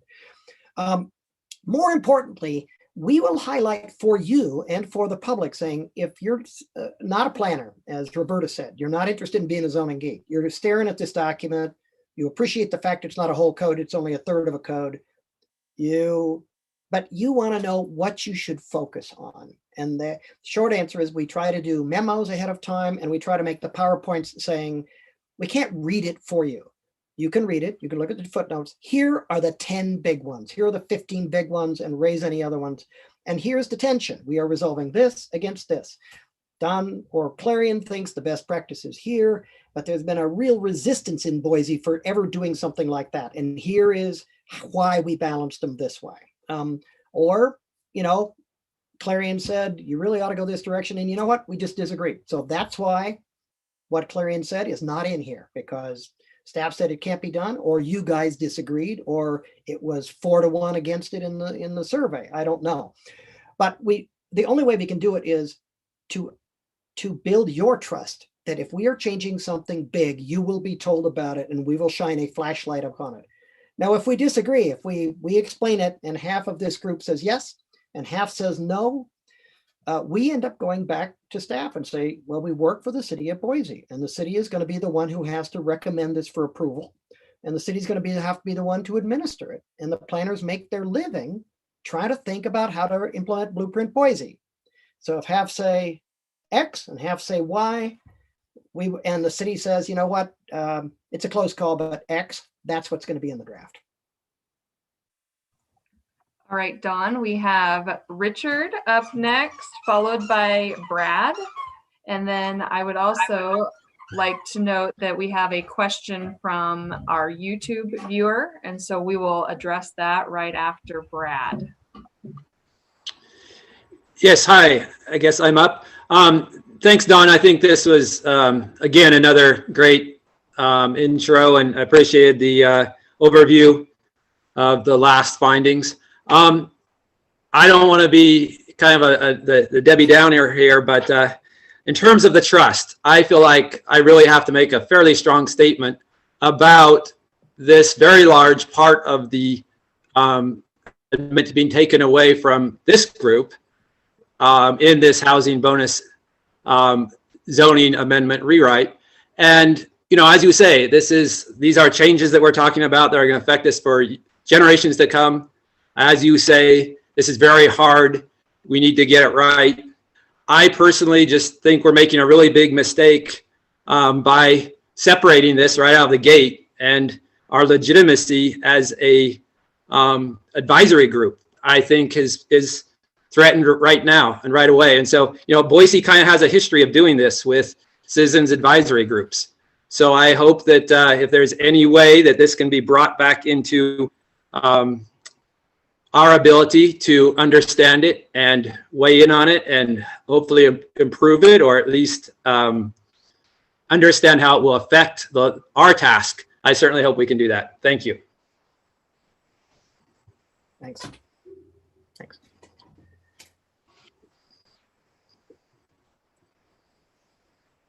I hear you. It's not something I can actually respond to because it was a decision was made as part of the city. I would reassure you that however it comes out, yay, nay, or something in between, those issues are going to come up in this process. And I hear you say it's a credibility issue for this group in your mind. So, Andrea, who's next up?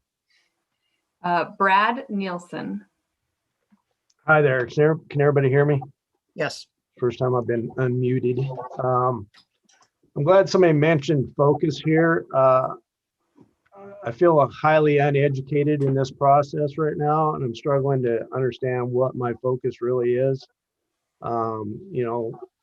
Like talking about subdivisions right now.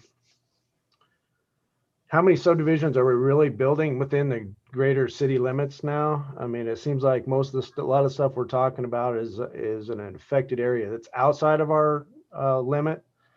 I've brought this up every time we've had a meeting, that understanding where our influence is kind of gray right now. So I'm not really sure what questions I'm supposed to be asking to get me in the right position to help this committee out. I'm curious about the influence of the big players like development, the highway department, those kinds of people. How much influence do they really have on the zoning decisions that are being made? Thank you. A couple of quick responses in the interest of time. One, you're correct. Raw subdivision is mostly thought of, and the examples I gave were raw land, but it's also in effect for infill, because subdivisions regulations and yours were written as if it's all raw land. And if that was true, then it would only apply mostly on the outskirts of Boise and future annexation areas. But this document, when we're done with it, will probably stay there for a long time. So there will be raw lands in the future. But more importantly, the word infill comes up and transit supportiveness. Often subdivision regs get in the way of those things because you need to replat the land or re-subdivide the land in order to change the pattern of density and development. And you all of a sudden read it and say, this acts as if it doesn't, we have to do all kinds of things about access and electric and plumbing. And hey, I've already got all that stuff. And so it is relevant to infill. Secondly, I guess I am the best person to answer this. To my knowledge, in the last year that we've been working on this, sporadically as we've dealt with COVID and your new election and delays, nobody has more votes than anybody else. But by the same token, nobody has a veto power. The only way to do this is to listen to the builders because they build things. And if you write rules that they can't live with, you just get one of two things: no development or skyrocketing prices, because the growth happens and you can't keep up to it. And now you have made it your rules. And I worked in Philadelphia years ago. They got so aggressive about affordable housing, they wrote the rules, and all the multifamily guys goes, fine, I'm not developing. No affordable housing. It's nice that you wrote those strong words. Can't do it. Can't finance that. Can't make it happen. So listening to them about what will work and what not is important. Do they have more influence than citizens? No, they do not. There's a lot of effort. I would also say that, just as I said, maybe I give you a 7 or 8 on the level of distrust. I would say I would give you a 7 or 8 or maybe 9 on the level of community engagement. It's probably higher than that, 8 or 9, on how much effort has already been put into by Andrea, Deanna, and the other staff to try to make this a very broad citizen engagement process. So it's not being driven by developers. Somebody will say that to me somewhere along the way. Don, you're so in favor of streamlined government or efficient government or objective rules. You must love working for developers. Answer: no, I don't work for developers at all, but I don't like inefficient government, and I don't like unpredictable government. And I know it feeds unpredictability and it feeds distrust. I like forms of government that build trust. So that usually those things satisfy both builders and citizens. The question is not to fight against each other, to find that blend that actually makes both of you happier than you are now. So nobody has 2 votes. Everybody has one. Everybody has one voice. Okay, so the question that we have online states, why is the city being secretive about the housing bonus ordinance? And that kind of plays into what we heard from Richard Llewellyn saying, hey, can we take a step back and look at something differently? So I really wanted to respond to that. And, we had a little bit of a discussion up front about the housing bonus ordinance and how it's moving forward. It is going ahead of the zoning ordinance rewrite, specifically because of the time that it'll take to do the zoning ordinance rewrite. And it has been recognized that housing is a need within our community. And so it's an urgent and imminent need. And so the mayor has directed us to move forward with some type of interim plan. The zoning code rewrite will evaluate that further. So this is something that you guys are going to be able to see, but this isn't something that is secretive or anything. It was noticed just as any other zoning amendment would be.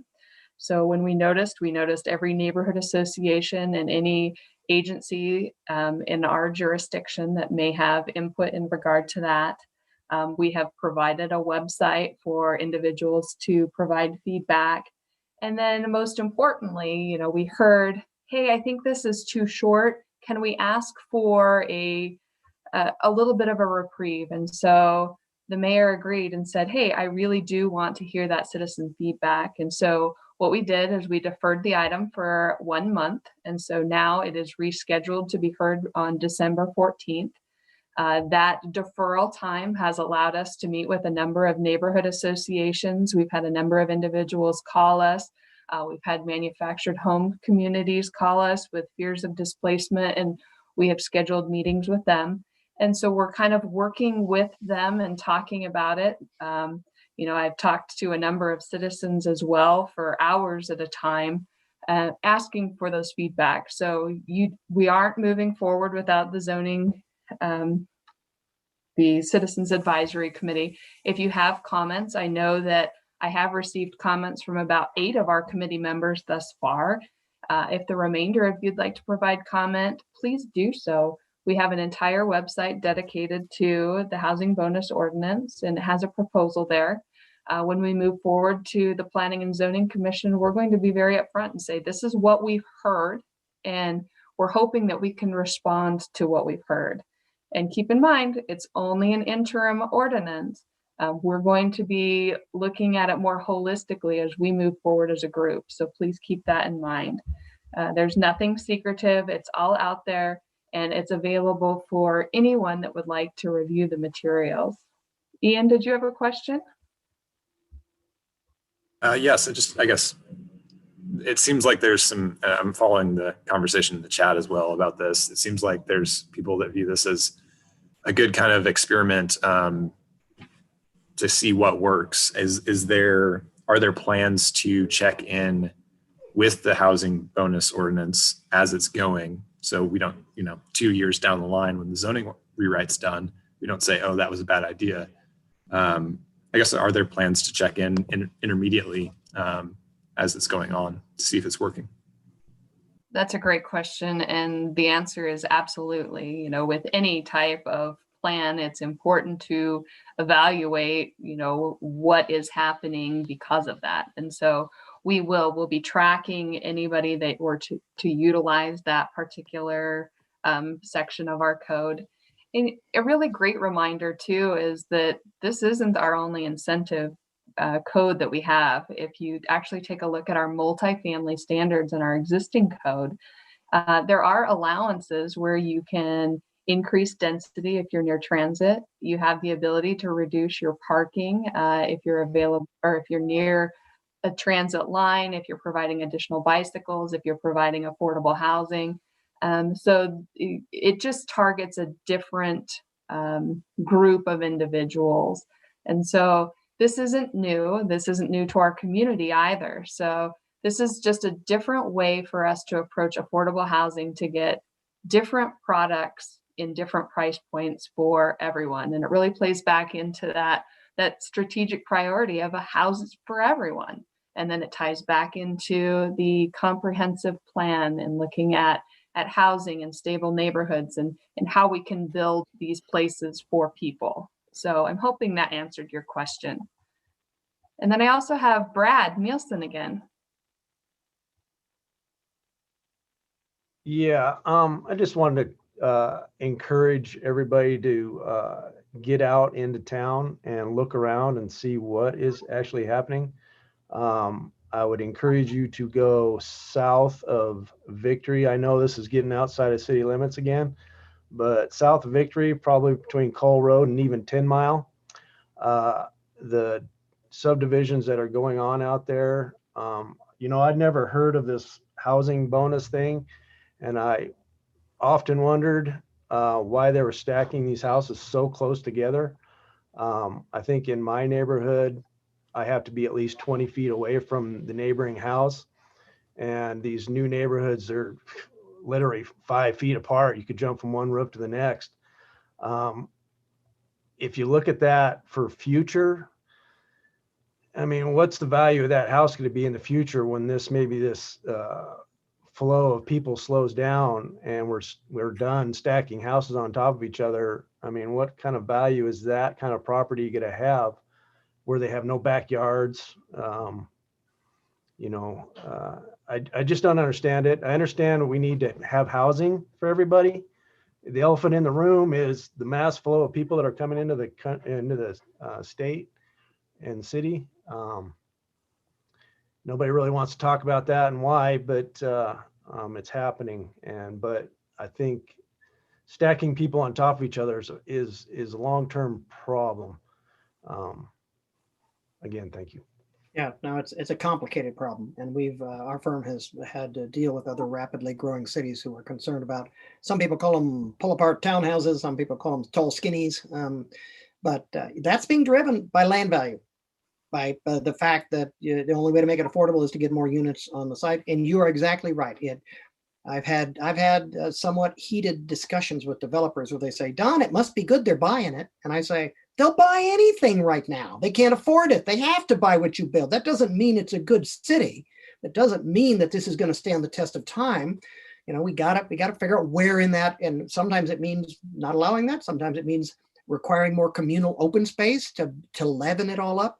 There is no one answer, but that is being driven not by the bonus or anything. It's being driven by pure land values and market demand. And the real question, I think, behind your question is, should somebody have their foot on the brake and say, let's look at medium and long term what this is and what would make it workable in the long term rather than just the short term. But it sounds like this may be outside the city limits too. So I'd like to say one more thing, and that is, I want to be very clear. I was not the one who made the decision to run the housing bonus separately.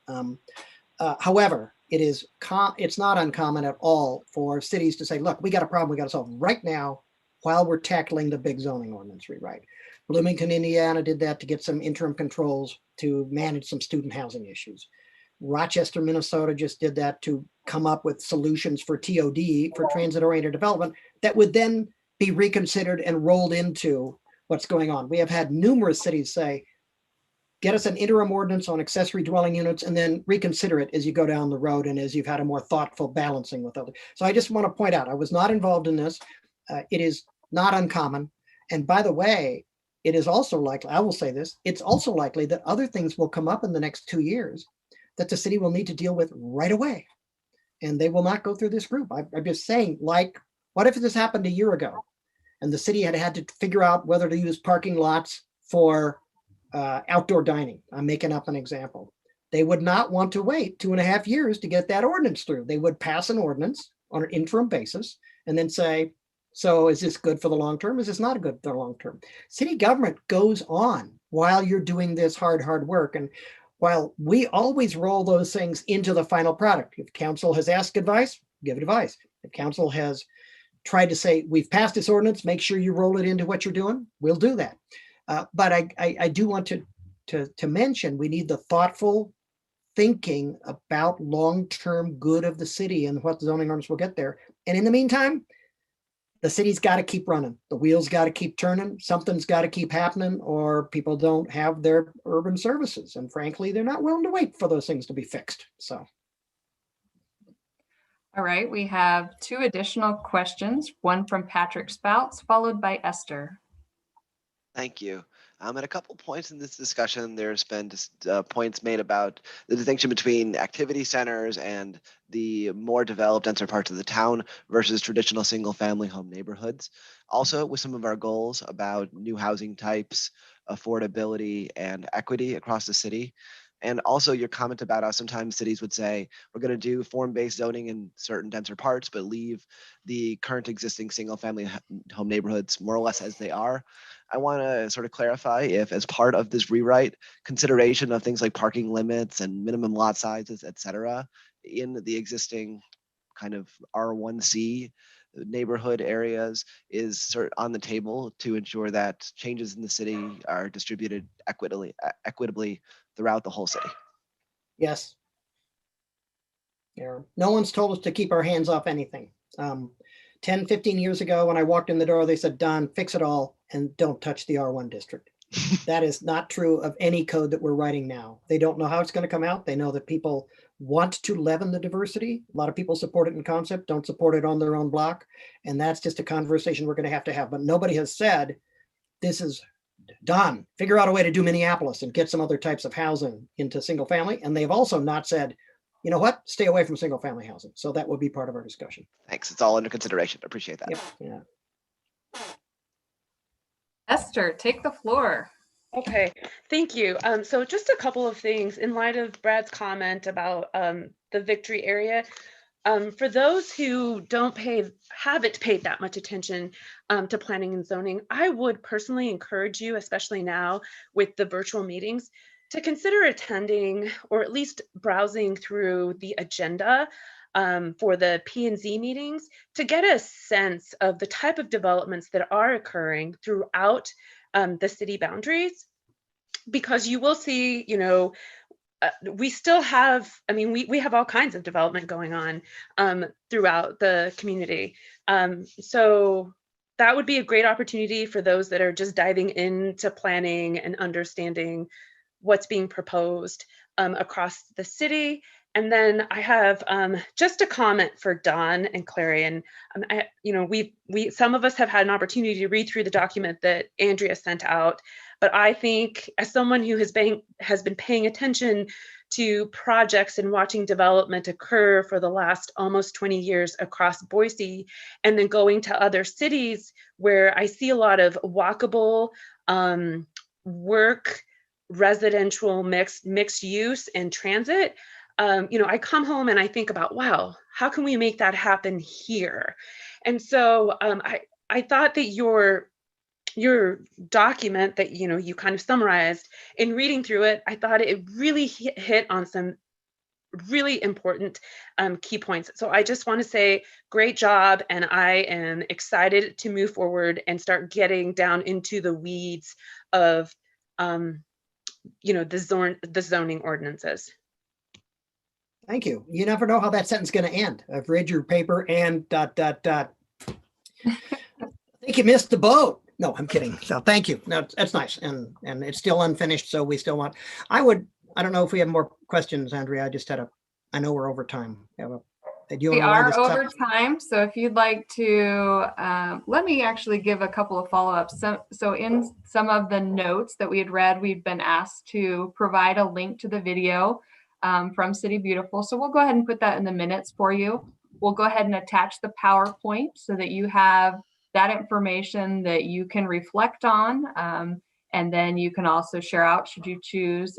Please remember that we also have, this is being recorded via YouTube. So you can always go back and listen to the event again, should you choose to. We were also asked, hey, at the Citywide kickoff, there were some word clouds. Can you make those available? We absolutely can. So we're going to put those on the Google Drive, and then we'll also attach those for you as well so that you have those for your consideration. And then in light of Esther's comment that, hey, take a look at one of Planning and Zoning's meetings or City Council's meetings, because that really is a good learning experience to learn how things are evaluated. And so I will go ahead and attach a link to show you how you can watch some of those upcoming meetings, and it'll let you know all of the citywide committee meetings. So if you are interested in design review standards, if you're interested in historic preservation, city council, planning and zoning, all of those will be available to you so that you can use those. And then I also sent you a learning opportunity. So I'll probably continue to do that so that those are available to you. Many of those are free and they are very valuable. So even if you can just turn them on in the back, continue with your daily work, sometimes that information is really valuable. So I'll continue to forward those to you as well so that you have that as an opportunity. And then Don, I'll let you go ahead and summarize everything. And we do want to let you know that we are skipping the December meeting. So our next opportunity to be back with you will be in January. That'll give us a chance to incorporate a lot of the comments that we heard from both the Citywide Advisory Committee, what we heard at the kickoff events, We did some additional interviews with our city council members. And then most importantly, the public survey that's out, that'll continue to be out until December 20th. So all of that information will now be integrated into a document, and we'll make sure that you receive that and have the ability to comment on that as well. Yeah, my only final comments are two. Please don't be shy. Yeah, especially I appreciate the fact that this group has got folks who are not planners and they're not zoners, and they care enough to volunteer for this and agree to serve. And I don't want anybody to feel lost. So if you are struggling, just ask specific questions to Andrea. I can get involved if I need to, but Andrea and Deanna and the communications group can answer an awful lot of questions. But don't be unclear and not asking things. There is no such thing as a dumb question. If you don't understand it, then it's not a dumb question. So the last thing I'd say is I would urge this group. A decision was made about the housing bonus. Not our decision, not my decision, not a decision to keep it away from thoughtful consideration. It was a timing decision, I'm sure, on that part. You could help this process by helping build the credibility of this process by trying to tell people, if you don't think this is a conspiracy to try to run something, you should say that when people say it, or say, get on the meetings, listen to how these things are being discussed. Listen to the city's explanations for why it's doing certain things, why it didn't put this as part of the process.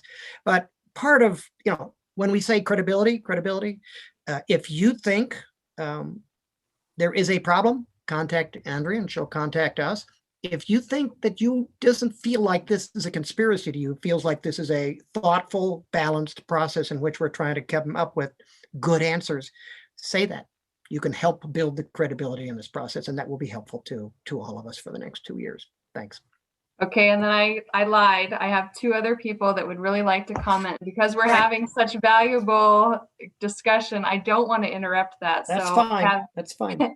Andy Erstad and then Marissa Stevens-Keith, if you guys would like to take the floor.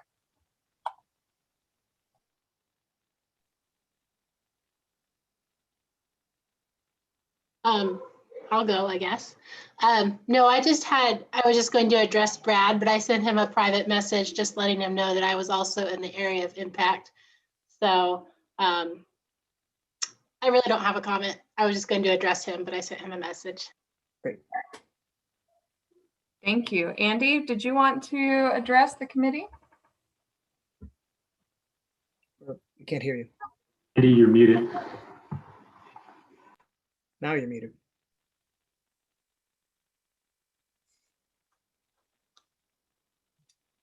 Can't hear you.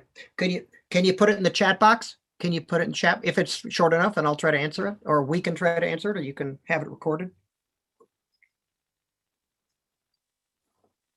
Hang on, everybody. He's typing it, so let's do the courtesy of listening. So, okay. He's waving us off. All right. Okay. Well, feel free to ask it, and we'll try to answer it. So sorry about that.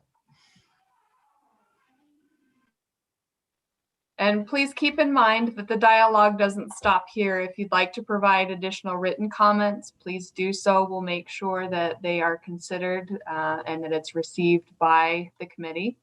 So go ahead and send those in to us. We'd love to have you to have those comments. So. Thank you, everybody. Okay. Anybody have any parting words? If not, I'd like to thank everybody for their time, and please have a happy and safe holiday, and we'll see you January. Thanks. Thank you. Bye-bye. Thanks, everyone. Thanks, everybody.